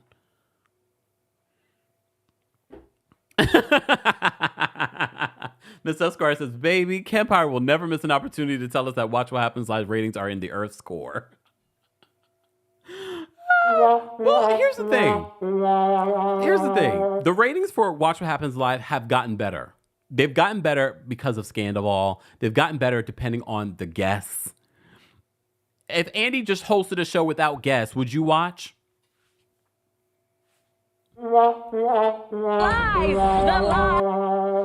All right, let's move on. This was not meant to turn into that, but here we go.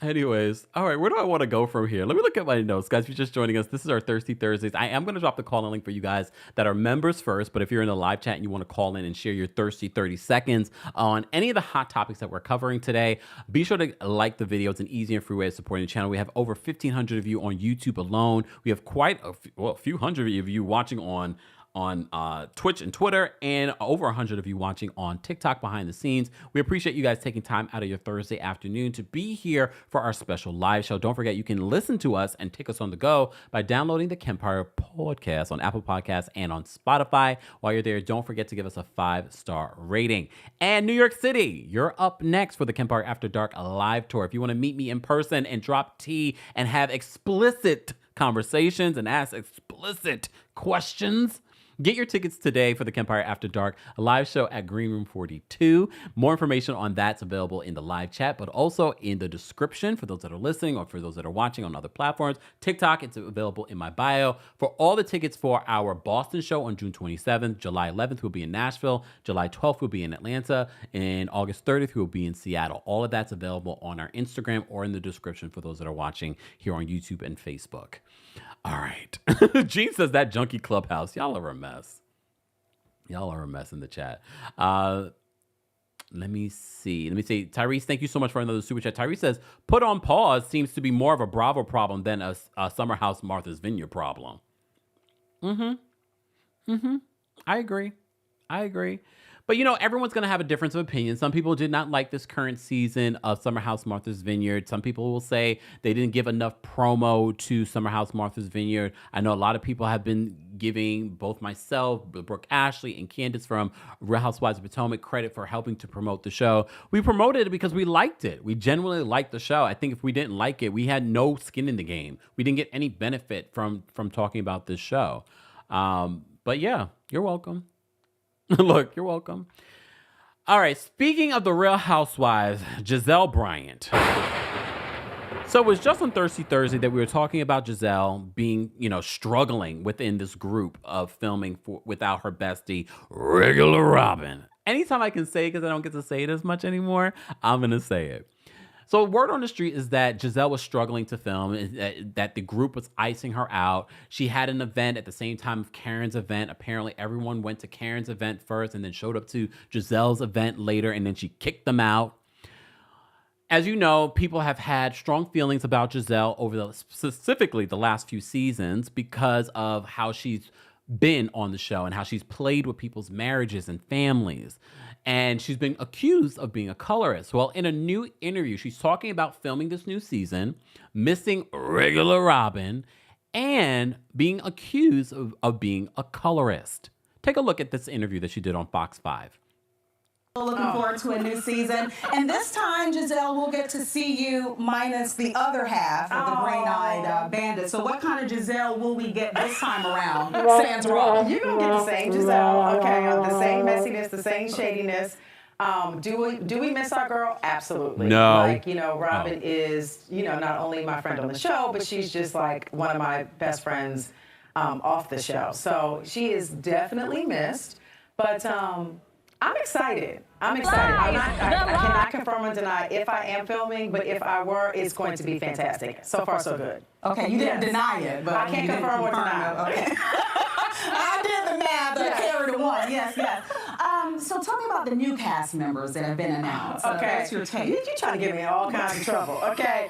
So can't confirm or deny, but if I have met some new ladies, okay, I am feeling them. Good. Yes, they are mixing with the bunch. Yes, they are. I love Yeah, and it's hard to mix with this bunch. Well, one of them used to work here, Stacey Rush. Oh, yeah. Years ago. What happened? Did y'all fire her? Well, no, we didn't. She moved on to bigger and better things. Pause. Did y'all fire her? This I felt like was a dig because we also heard that she kicked out Stacey at this event that they ended up coming to after Karen's event. Play. That's not the word on the street. But anyway, we need Stacey to come on and clarify things. We need Stacey back. I don't know whether or not I've met Stacey, but if I have, I like her. Okay, yes. Good. Not confirming or denying. Yeah. Gizelle, one thing, and I've met you outside of my official capacity as anchor and host, and one question people always ask me, what is she really like? Because of some of the colorism, accusations that have been made on the show. Yes. And I always give the same answer. She's great. She's kind. She's gracious. Yeah. But I want to get you on that because there are some people out there who believe that you are, in fact, a colorist. Right. What do you make of that? I think it's extremely unfortunate. I mean, am I a colorist? Absolutely not. And my life speaks to that. I'm raising brown girls. It's hurtful to them for people to say that about their mother. Pause. Is that sort of like saying I have a black friend? Okay, we'll continue. But, I can just live my life. I love who and what I am, meaning my skin is very thick. People say all kinds of untruth things about me, and I just have to realize that, you know what? I can't make everybody happy out here, but am I a colorist? No. When that accusation is made, does it hurt my children? Absolutely. Does it hurt you? No, because I know that I'm not. Do you know what I mean? I know that I'm not, and I've lived that. Do you think it's the show then that creates the, if it's not you, I'm trying to get to the matter of why. I think it's just the liars. I mean, I think that people, I'm a hard pill to swallow. So if you can make up a lie about me and run with it, then I think that's what people like to do. And it's unfortunate. You know what's unfortunate, Gizelle? It's unfortunate that you're not willing to see what so many of your audience sees and why they find it so triggering that you're still on this show. There is no level of accountability, and I'm not saying that she has to refer to herself as a colorist. What I'm saying is that she absolutely doesn't see it at all. Still, she doesn't see how she treats other cast members that do not look like her on the show differently. And how similar situations with people that do look like her, she treats another way. But okay, she won't see it. But I wouldn't be surprised because, like I said before, word on the street is that she's feeling alienated. She's feeling different. She's playing it up differently. I'm not surprised that she's going to play it up differently in an interview. Sidebar, did you guys see that video footage of Gizelle and Ashley dancing? I mean, okay, there's multiple videos. Let me be more specific, where they're dancing in their G&A outfits. I was like, first of all, terrible dance moves, per usual. But the quality of that G&A stuff, I was like, okay, we could get this anywhere. Look, we could get this anywhere. And better. Look, and better. I guess at the end of the day, they want to be able to use this platform and make whatever quick cash they can make. I don't see this company lasting outside of this show. But I will say this. There was a time that I liked Gizelle.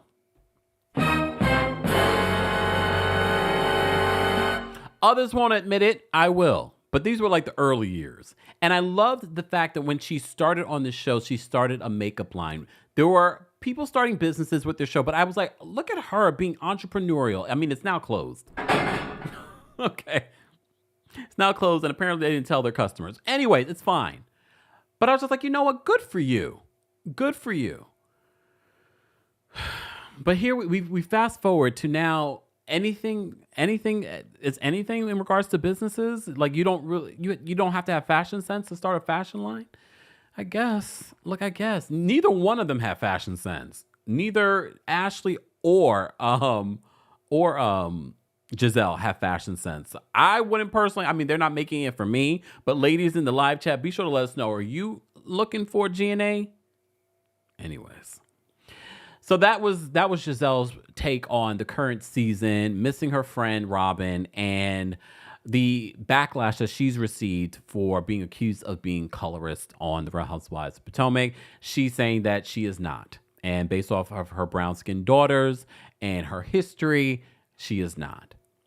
But then there is that story that our friends over at Hot Messy History, you know, I always get this messed up, I apologize, please, covers the story of her father, her late father, and his colorist past, allegedly. Anyways, T's Hot Messy History. Yes, come on, Elephant Brain. Yes, look, T's hot. Look, I didn't even have to look at the chat for that. Thank you. Just Google schmoogle her research on Gizelle's father's history, all right, in politics and how he treated a darker skinned woman. Let me say thank you because we had a couple of super chats. Julie, thank you for the super chat. Julie said, surprisingly, we haven't heard anything about Kim and Croy. That's because I haven't reported on it. There's been stuff. And I don't want to see Gia hanging out on New Jersey like she's a housewife. Happy Thursday. Yeah, we talked about that during our Real Housewives New Jersey recap in regards to Gia. I'm okay with Gia being on the show and even having confessionals, but please understand, you can't say when the other housewives start making comments about Gia and what she said, you can't say kids are off limits. You can't say it. Samara, thank you so much for the super chat. Samara says, Kemp, rewatch Pastor Bryant's live from 3 years ago in response to Monique's reunion tea. He alluded he broke up with the pastor Monique mentioned because she thought he was cheating with a new hire of his current fiance.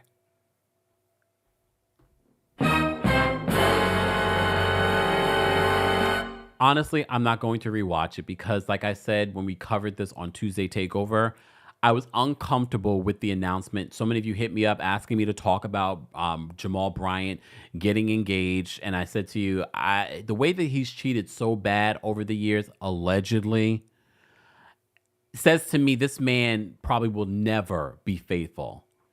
And I know all of you will always say, oh, but the way that he orates, he's such an amazing orator. At the end of the day, this man is supposed to be a man of God preaching to you, not because he's he speaks well or well spoken and he doesn't live by what he's speaking about. That to me is the most important thing in regards to what I want in my pastor is his character, not the fact that he's able to give me a good speech. But that's me.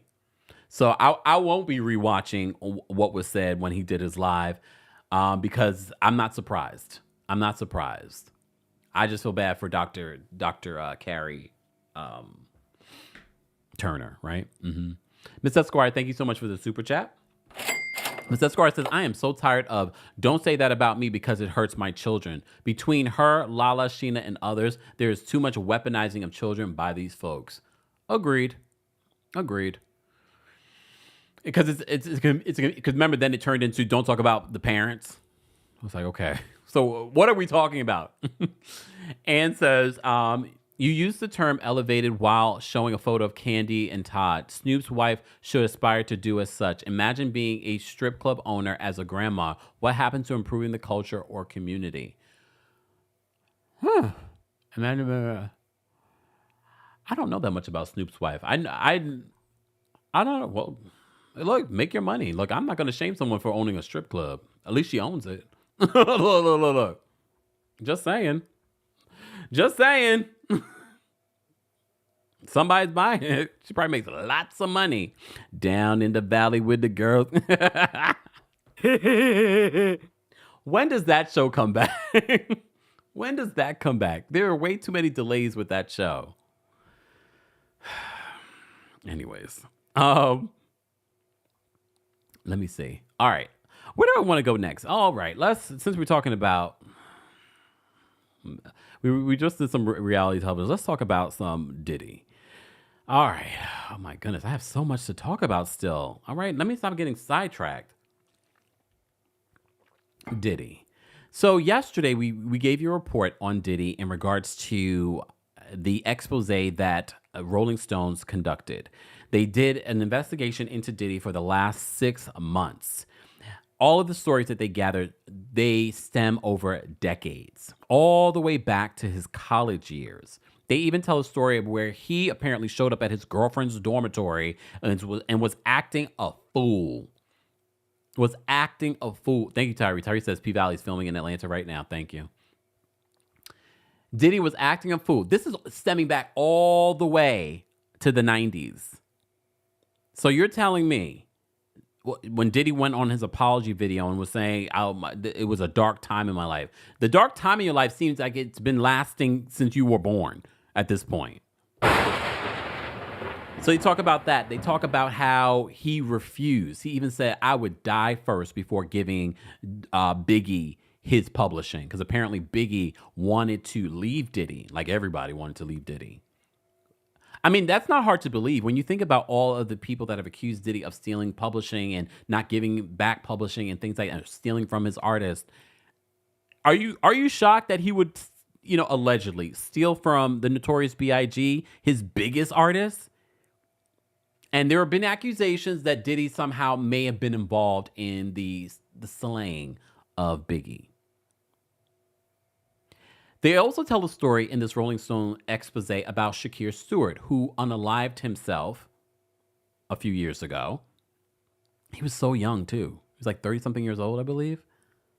He was a music executive. Apparently, they tell a story about when in Italy at Ellie Reed's wedding, Diddy broke a chair over his head. His family witnessed all of this. The expose was exposing 6 months of investigative work Rolling Stones did. That came along with CNN and the LA Times reporting that the feds are working on pulling together a grand jury to possibly indict Diddy. Not just on the trafficking of it all, apparently money laundering and a whole list of other things. This just ain't Diddy's year or week. And apparently all the people that are currently suing him civilly are working with the feds as well. So, of course, when talking about Diddy, people are looking back at some of Diddy's old interviews. They're like, oh, we should have known. Because look at this one thing that he says about his relationships that he said on The Breakfast Club more than a couple of years ago. We don't want to get married. You don't want to sign paperwork. I don't want to. I don't want to promise on nothing I can't deliver. Mm-hmm. What I can deliver, I've broken this down. What I can deliver out of a pie is I can promise you that I'm in a relationship with you like 25% of your time you're gonna just feel like, oh man, I hate being here. Oh man, I hate this guy. Oh man, oh man, he cheated on me, he lied on me, that's 25%, you know what I'm saying? But then there's 75% of I'm gonna make you the happiest woman in the whole wide world. I'm gonna be there to support your dreams. I'm gonna be there to hold you, listen to you. I'm gonna be there to be. Pause. Do you see poor King Combs, aka Christian Combs, sitting young boy at this point, listening to his father? This is the toxicity that he's reiterating and teaching his children. Your best friend. And I promise you'll smile the most. You know who I am. This is what it is.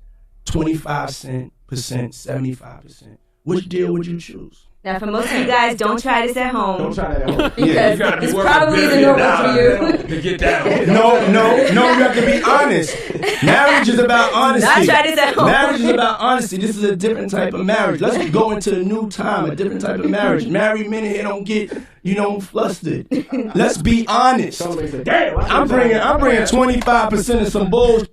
Okay. Now, can she tell you 25% of the time this part. you're going to say the same thing to her and feel the same way, and the other 75% of the time you'll be happy? Yeah, but check this. If she can promise me that 75% of the time, I'll take that. Nah, girl can't because what? And she can do the other 25%. You can't let the girl cheat, Diddy. No. Nah. I didn't say. That was my list. So our list is different. Yeah, her list. Maybe I'm just talking about me. I only speak for me. And what I could offer is that happiness. Because if not, then you are in a 50-50 situation. What exactly is the happiness that Diddy's referring to? Is he referring to the happiness of having money? When you read that 35-page court document in Cassie's lawsuit, that is so... I get why they put a trigger warning on it. And then you see CNN drop the actual video footage of one of the incidents that Cassie mentions in her lawsuit. Is that part of the 25%? And then when you read the Rolling Stone expose about Diddy and how his history of abuse stems all the way back to the 90s, but all of a sudden he's changed? Okay. You are marrying somebody in a 50-50 situation. And the statistics, you know what I'm saying? You have to weigh your options. And I think that's 25% of bullshit. That's what you're gonna give me. And I can get 75%, and you are the great. I'm gonna take that. Damn right. Can you forgive a woman for cheating? Don't you try this at home. Now, can you forgive a woman for cheating? Yeah, I've had to. Okay. I've had to. I mean, shit happens. Mm-hmm. Yeah, but girls ain't supposed to move like that. What? And especially... Okay, Charlamagne, we're going to move on. Okay. I just wanted to point out to you an old interview where Diddy was talking about, you're going to be dealing with 25% of BS, but 75%, meaning probably, you're going to live a fabulous life. Look, the stories of Kim Porter, the stories of Cassie and others is quite telling. I don't think it's worth it. No, matter of fact, it's not worth it, period. I don't think. It's not worth it. Bianca, thank you so much for the super chat. Bianca says, funny, Bethenny didn't like her treatment from Chanel and felt she had the right to complain. We remember her coming for Queen Kelly. Go away till 2025. Good point. Look, good point. Ms. Esquire, thank you so much for another super chat. She says, we watched this man make young people walk across a city to get cheesecake on national television and thought it was funny. He abused folks in public for years without consequence and been rewarded. And that's the stuff that we know. Can you imagine stuff that we don't know? Can you imagine stuff that we haven't actually seen or heard? Well, as I mentioned to you guys before, it looks like the feds are working on a possible grand jury leading to a possible indictment of Diddy. We also have this 6-month investigation where Rolling Stone spoke to over 50 people. I'm hearing close to a couple hundred people, but definitely over 50 people they spoke to corroborate some of their stories. Some of these people were former employees, close associates, and things like that. All right. That was my Diddy update, but if you want to know more about the expose and the indictment, we talked about that yesterday in a separate video. All right, let's move on because I am going to drop the call-in link before I get to this next story. If you're a member of the channel, we're going to drop the call-in link on the community tab. It's not a perk of the membership, but we make it a perk, okay? We make it a perk. So we're going to drop that on the community tab here on YouTube. Shout out to everyone watching on Twitch and Twitter, and those of you watching on Facebook, and those of you watching behind the scenes here on TikTok. We see you guys. Thank you so much for being here for our Thirsty Thursday. All right, members, we're going to drop the call-in link for you right now. Okay, and live chat, we'll drop the call-in link for you guys. We're almost at 800 likes. We have over 1,500 people here. Can we get to 900 likes? Let's get to 900 likes. Liking the video is an easy and free way of supporting not just my channel, but other channels as well that talk about similar topics. Don't forget, guys, we will be live here in New York City for a live show where you'll be able to meet and greet and do all the things with me without community guidelines, so we can really talk about Diddy and others at the Kempire After Dark, a live show at Green Room 42. Then we'll be in Boston the next week. So if you're in the Boston area or will be in the Boston area on June 27th, go get your tickets today. And July 11th, we'll be in Nashville. And then July 12th, we'll be in Atlanta. And then we'll be in Seattle. Yep, Seattle, August 30th. More information on the Kempire After Dark live tour is available in the description of this video. For those who are part of the replay crew and those of you that are watching. If you're watching on TikTok, the New York show is available in my bio. But if you want tickets for another city, just go to my Instagram at TheKempire for more details. All right. Thank you, Samara. Samara says, I watch more Kempire lives than I watch TV. And we appreciate that. We appreciate that. YouTube is like the new television. Bianca, thank you so much for the super chat. Bianca says, I really wish people would hold platforms with Charlatan the Clown more accountable. He also needs to sit the rest of this decade out. Damn, not the decade. Not the decade. Lord have mercy. Philip, thank you so much for the super chat. Philip says, why aren't we talking about the island and Epstein too? Did I miss something? I mean, we can. I mean, a lot of people are comparing the whole Diddy situation to that Epstein situation. But again, we still haven't even gotten to the bottom of everything. We haven't even gotten the full list. Okay. But I think this situation with Diddy and Epstein is far from over. It's far from over. All right. Tyree says, me too. My family knows all about Kempire. Hey, family. Hey, family. I appreciate that. I really do appreciate the support, guys. You can also support just by liking the video. And, of course, keep telling a friend to tell a friend. That's how we are building with over 415,000 subscribers here on YouTube, almost 400,000 on TikTok, and quite a few thousand on Twitch, Twitter, and, of course, on Instagram. So if you're not following me there, you should, because you'll miss out on interviews like I did with Noelle from Summer House Martha's Vineyard. You just never know who's going to pop up on whatever platform. That's where we had that breaking interview. It was on Instagram. All right. Damn, Joy says, yep, I'd rather catch the Diddy updates here than CNN. Well, at least you know I'm watching CNN to gather the information along with other sources to bring them to you here. All right. Moving on. Oh, wait a second. Paula says Ramsey and VanderPump's show is good if you food competition. Is that why they were on the Sherry Shepherd show together? They have a show together? I might actually watch that. I didn't know that. Thank you, Paula. I didn't know about that. Now we all know. I would watch something like that. VanderPump is just really getting into her reality TV bag. As you know, she also has that show on Hulu called the Vanderpump Villa. I watched some of it. It gave me Vanderpump Rules vibes, just a different setting. And I know she says it's different, but of course they're going to say that. It didn't feel different. Just different characters, to be honest. Anyways. Moving on. Exactly. Marigold says KNN News. All right. Will this be my last story of the day? What else did I have here? Okay. This will be my last story of the day. Tamar Braxton. No, we got to talk about Tamar. Tamar's good. Yay, Tamar. So it was on Tuesday Takeover that we talked about Tamar and her interview with Carlos King, where Carlos shaded the hell out of Bang Yang Yang Man, aka Jeremy Robinson. You know, her reality TV fiance, ex-fiance, back together. Apparently they're still together, I think. Well, Tamar's making a public apology, it looks like, after, I guess, publicly being shamed by her ex-fiance for this interview. Let me remind you of what was said during this Carlos King interview. People love you. A lot of people want you to be happy. You are in a relationship. You're engaged.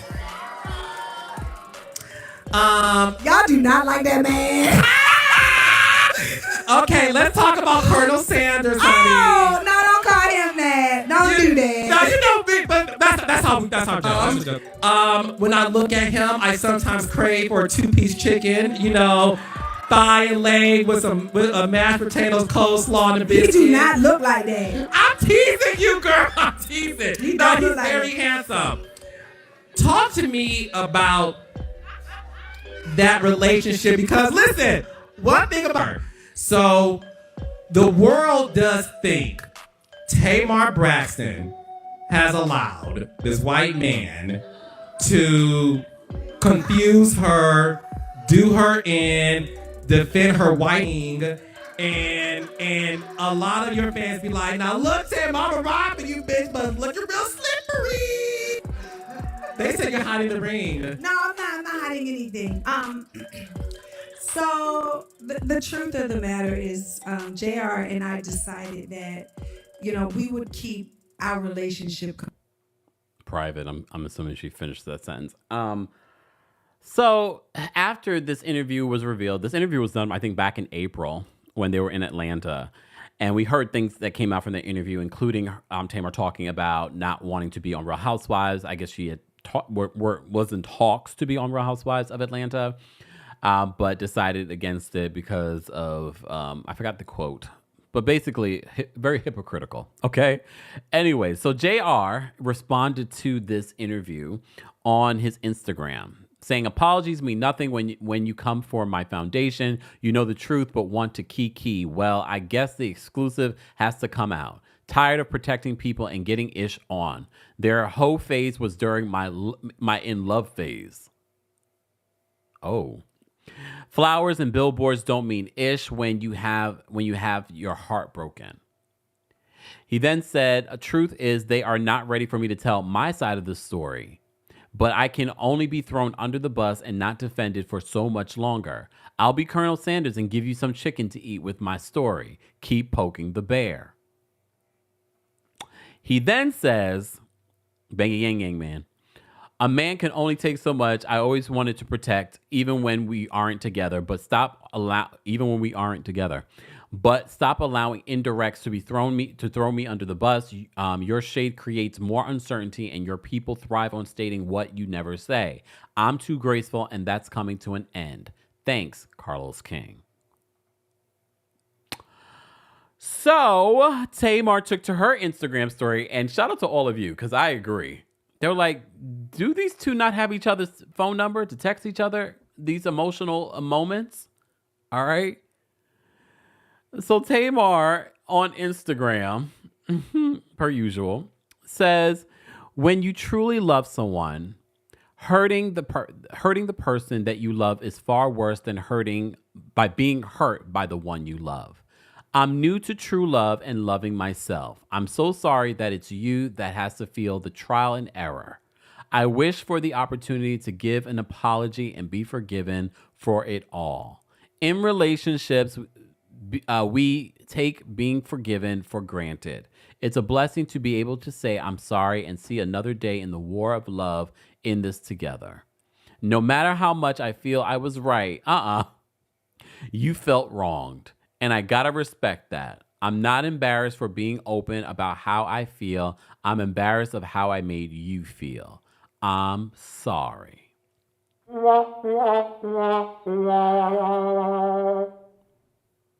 I feel like these two are made for each other, though.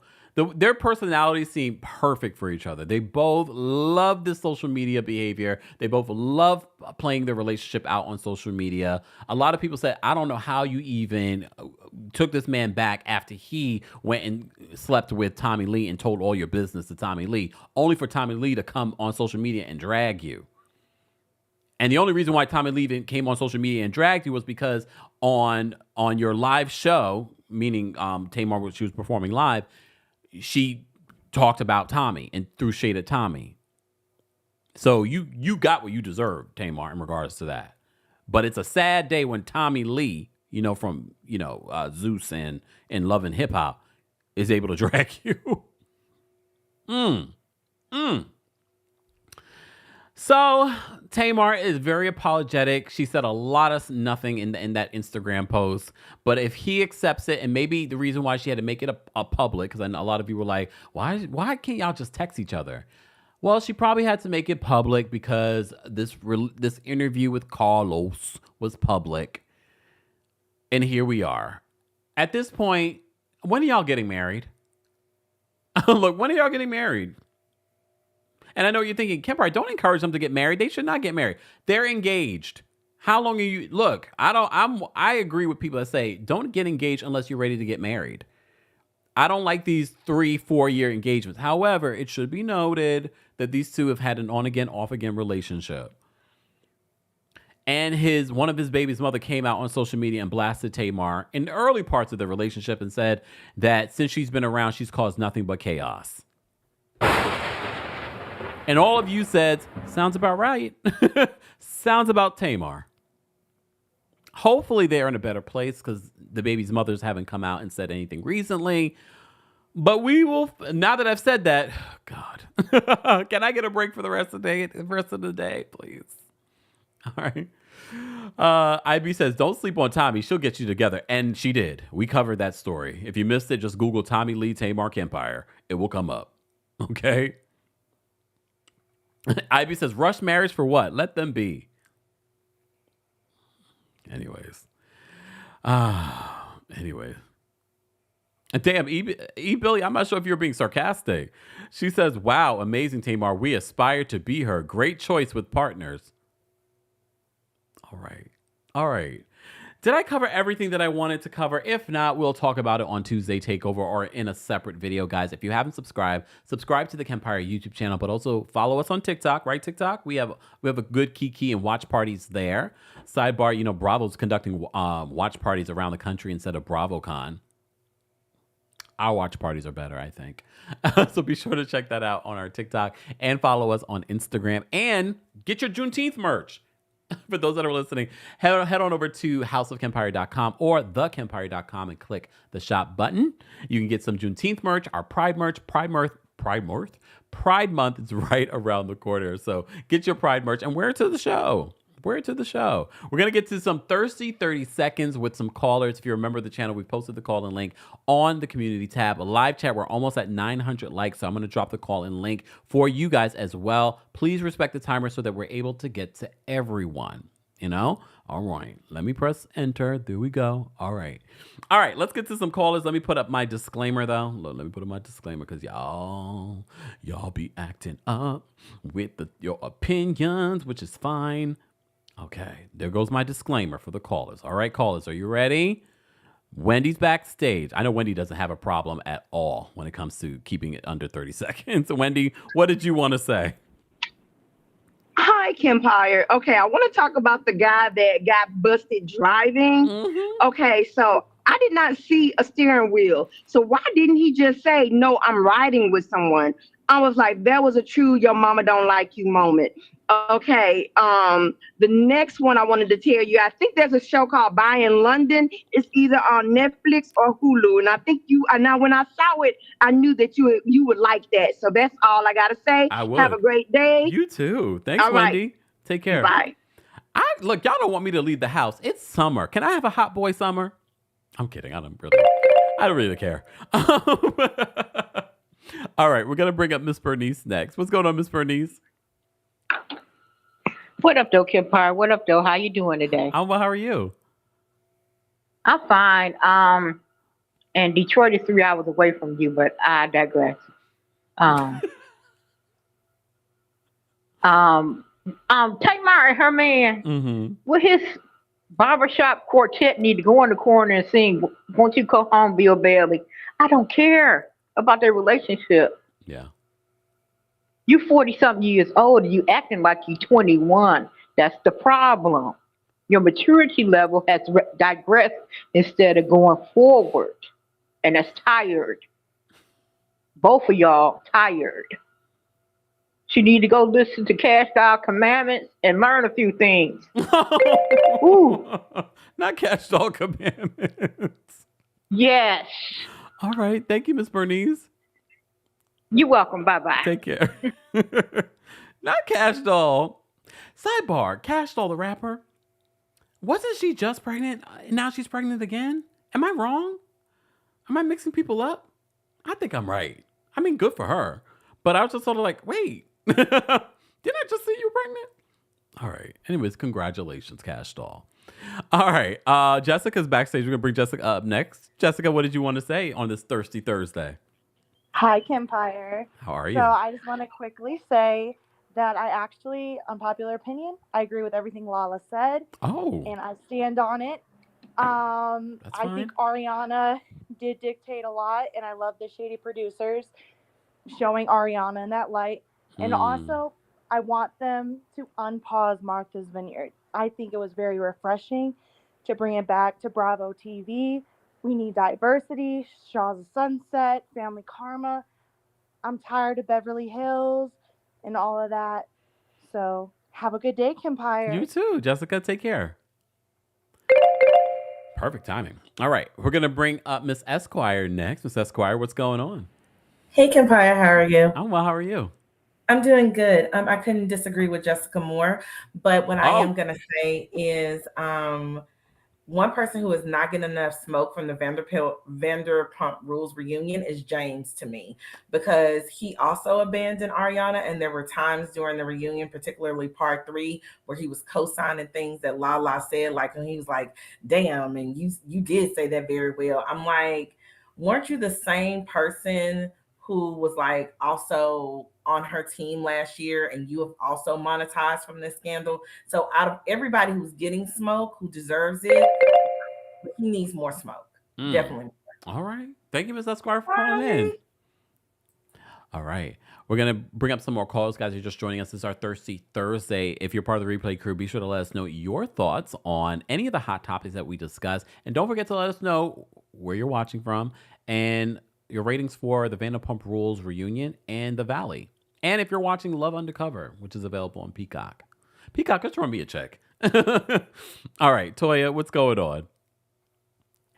Hi, Kempire. How are you? I'm good. How are you? I'm doing well. All right. I do watch Love Undercover. Mm-hmm. It was good, but those men, they picked women who, some of the women was really there for the money, to be honest. And can I give you a spoiler alert?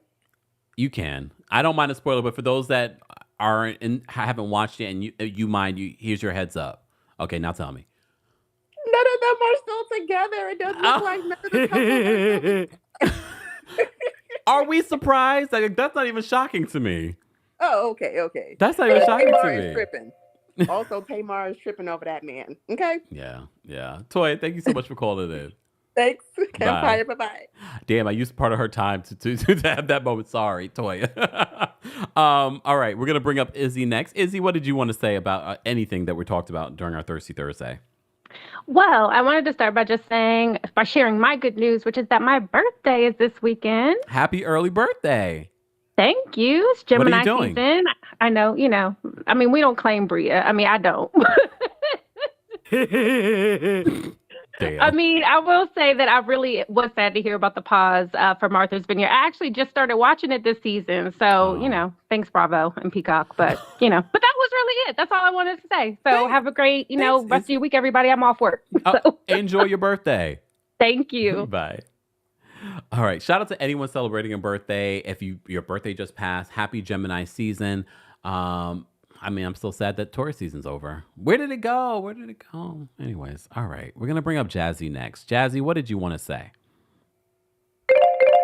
Oh, Jazzy. Hello. There we go. So, back to the black eye one who don't watch none of these shows, but watch all these review shows. Listen. Okay. The Diddy of it all, I'm sick of Diddy. I want him to go away in a corner. Him and Trump. I live in Iowa, and they're hosting Trump rallies. I couldn't even go get my lunch today because then white folks was blocking the highway. And I'm not blocking the tired of it. highway. Yes, they was on the 74. And back to Tamar, I really don't think she's right. She done talked about Todd and talked about Candy's husband that way, and then let somebody play in her face about Carrot Top. I don't care if I like the man or not. He's my man, and you ain't about to talk about him. Points have been made. Thank you, Jazzy. Bye. Bye. Jazzy summed that up real nice, too. I love it. I love it. Shout out to all of you that called, and we really appreciate you taking time out of your afternoon. I know some of you are on your lunch break, and some of you are watching the replay of this evening. Hey, I hope you guys had a fantastic day. Thank you to our channel members. Thank you to our King's Guards. We could not do this sort of mix and match up of like controversial hot topics without them keeping you guys good in the live chat. So shout out to them watching on both on YouTube and on TikTok. We appreciate them. And shout out to those of you watching on Facebook and those of you watching on Twitch and Twitter. We see you guys as well. And thank you to everyone that sent in a super chat. I think we had another super chat. Thank you, V, for the super chat. Hey, Kempire. Hey, V. And thank you for your service. All right. Shout out to everyone for being here for our Thirsty Thursday. I hope you guys have a great rest of your Thursday. I'm going to go, do some more work, some follow-up work. Don't forget to subscribe to the Kempire podcast so you can hear versions of this, but also more about my Portugal trip. So if you missed that and you're wondering, Kempire, when are you going to talk about it? I did. On the podcast. Go be sure to head on over there and listen to everything about what I did and what I learned from my trip to Portugal. That's available exclusively on the Kempire podcast. The visual version will be uploaded to the Kempire Radio YouTube channel, so be sure to subscribe there if you haven't already. Thank you all for being here. I will see you guys. Our next live probably won't be till Monday, but you never know. You never know. I mean, I hope not, because I would like to have a break too. But you never know. Breaking news. That's why your notifications should be on. But I might go live on Instagram again. So stay tuned for that. Make sure you follow us on TikTok, on Instagram, all of that. Juneteenth merch and Pride merch is available at houseofkempire.com. Everything's available in the description, including our CAMEO links and the Kempire After Dark live show tour. All right, New York City, you're up next. June 21st, literally like 3 weeks away. June 21st, we will be at Green Room 42 again, but this will be an all-new show. So if you missed it before or if you came to the last one, it will be worth coming to this one because I'm turned already. Because it's been already several weeks since our last live show. So I can't wait to see all of you all in person. But stay tuned. All right, stay tuned. Be sure to check that out if you haven't already. Go get your tickets today. Boston, if you live in Boston or will be in Boston or be around the Boston area, come on through. June 27th. And then, of course, July 11th, we'll be in Nashville. And then we'll be in Atlanta on July 12th. And then Seattle on August 30th. More information on the Kempire After Dark Live Tour is available in the description. All right. And for those that are watching on TikTok or other platforms, head on over to my IG for all the links. All right. Thank you all for being here. I hope you guys have a great rest of your afternoon. Can we get to 1,000 likes before we end the live? I'm going to play some music and then I'll see you in the next one. Bye, y'all. Walking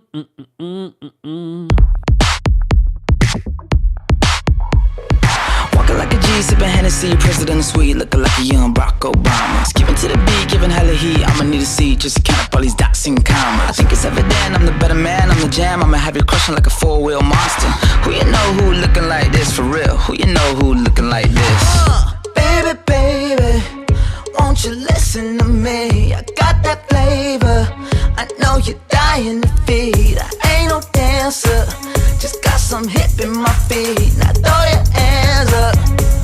Ooh, you bring the lighter, I got the fuse. You make a fire, I'll add the fuel. Follow my lead, just watch your shoes. Gotta turn the heat up to get this cool.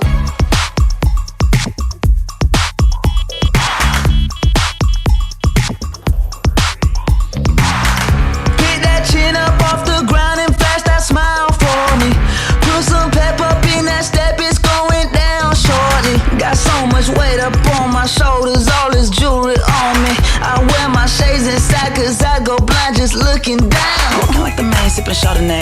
looking A, looking like a young Elvis Presley. I've been overseas, I've been underneath. I ain't never seen nothing like a person 12 o'clock.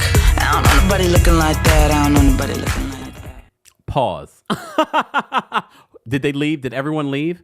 Did everyone leave? Who stayed? We still got over 1,200 of you still watching. I'm so glad. See, this is why you can't just turn it off. Oh, it's over. We left. I was going through my stuff and I was like, I forgot one story. Mama Allie, make sure you put this in there. Who's still here? I forgot one story and I don't want to do a separate video on it because I don't care that much about Simon Gobadia. How come you guys didn't remind me about Simon? All right, before we go, one last story, because I don't have that much to say, because the saga that is the Real Housewives of Atlanta star Porsha Williams' life is far from over, but it seems as if as they're filming the current season of the Real Housewives of Atlanta, she's responding a lot. So she ignored Simon a lot, Porsha. But apparently Porsha is back to responding to Simon. And this time, this is what Porsha had to say in regards to her estranged husband. So on Wednesday, Porsha posted on her Instagram what she thinks that she has me blocked. But Porsha, I see it all. Thank you. So Porsha says, Happy Wednesday. If a person concealed criminal past and provided fake identification for a green card, is it still a valid green card in the U.S.? #inquiring minds. Because as you know, one of the stories that came out before these two announced their divorce was the fact of his criminal past, to identity theft, his citizenship. He was trying to become a U.S. citizen and he kept on getting denied. He tried again to appeal it and it was denied. So Simon responded. And I mean, he's been responding a lot. I don't report on every single thing.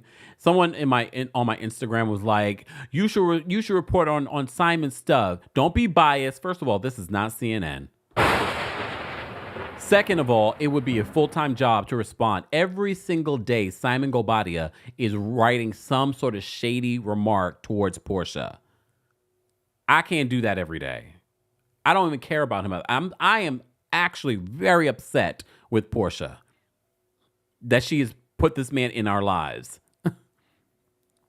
So Simon responds and says, I'm going to need people who think there are 265 days in a year to stay out of understanding complex U.S. immigration laws above your mediocre mind. Damn, did he have to read her like that? Did he have to read her like that, y'all? Did he have to read her like that? I mean, she brought up valid questions and he brings up a valid question as well.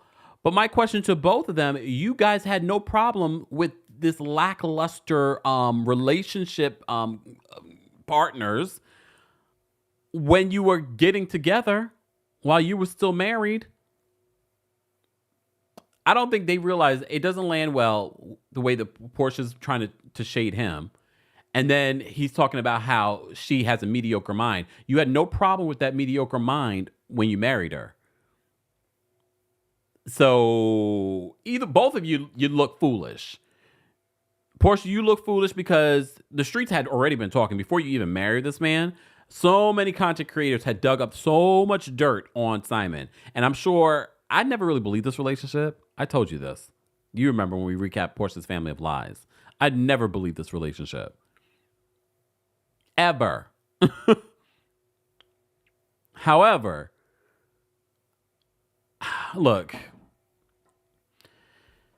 I think she thought that she was getting something and she ended up getting a lemon. I think she really thought the money was real, allegedly. And then she found out about all this other stuff. She found out all this other stuff about Simon in regards to his citizenship, his credit card situation, how he secured his spot in this country. And even when we saw this information come out, we were like, is he going to be able to stay in the country? Is he going to be deported? And initially, when they reported that Porsha was filing for divorce, they said it had nothing to do with the report about his citizenship. only for her to backtrack on that and say it had everything to do with it. Do you guys think they're just playing with us for this new season of Real Housewives of Atlanta? Well, he has filed motions to have them not film at the home that she shared with him. Even though in their prenuptial agreement, he agreed that if she files for divorce, he'll move out within 30 days. He's fighting that. And he's also asking Dish Nation, he's asking Bravo, everyone to get all of the communications and all of what she's making from this reality show. He's being a true troll. But Porsha, I don't feel sorry for you. I don't feel sorry for you. This is what you wanted. Good luck. Look, good luck. So I wanted to update you guys on this. We will be posting the timestamps. So for those that, scurried away and you missed it, this is what you missed. I'm like, you forgot to talk about Porsha. Nope. Thank you, Mama Allie. Shout out to our King Scars. Thank you all for being here for our Thirsty Thursdays. I'm going to get out of here. And that is it. I won't be back. Bye, y'all.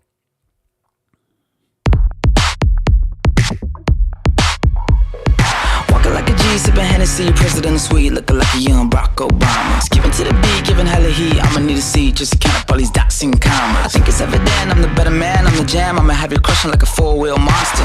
Who you know who looking like this for real? Who you know who looking like this? Baby, baby, won't you listen to me? I got that flavor, I know you're dying to feed. I ain't no dancer, just got some hip in my feet. Now throw your hands up. Ooh, you bring the lighter, I got the fuse. You make a fire, I'll add the fuel. Follow me, lead it, just watch your shoes.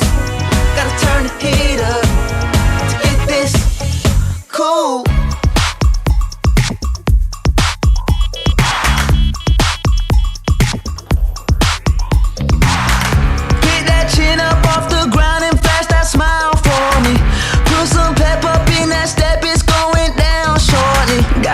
Weight up on my shoulders, all this jewelry on me. I wear my shades inside cause I go blind just looking down. Walking like the man, sipping Chardonnay on the balcony, looking like a young Elvis Presley. I've been overseas, I've been underneath, I ain't never seen nothing like a person 12 o'clock.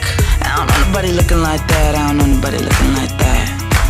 I don't know nobody looking like that, I don't know nobody looking like that. Baby, baby, won't you listen to me? I got that flavor, I know you're dying to feed. I ain't no dancer, just got some hip in my feet. Now throw your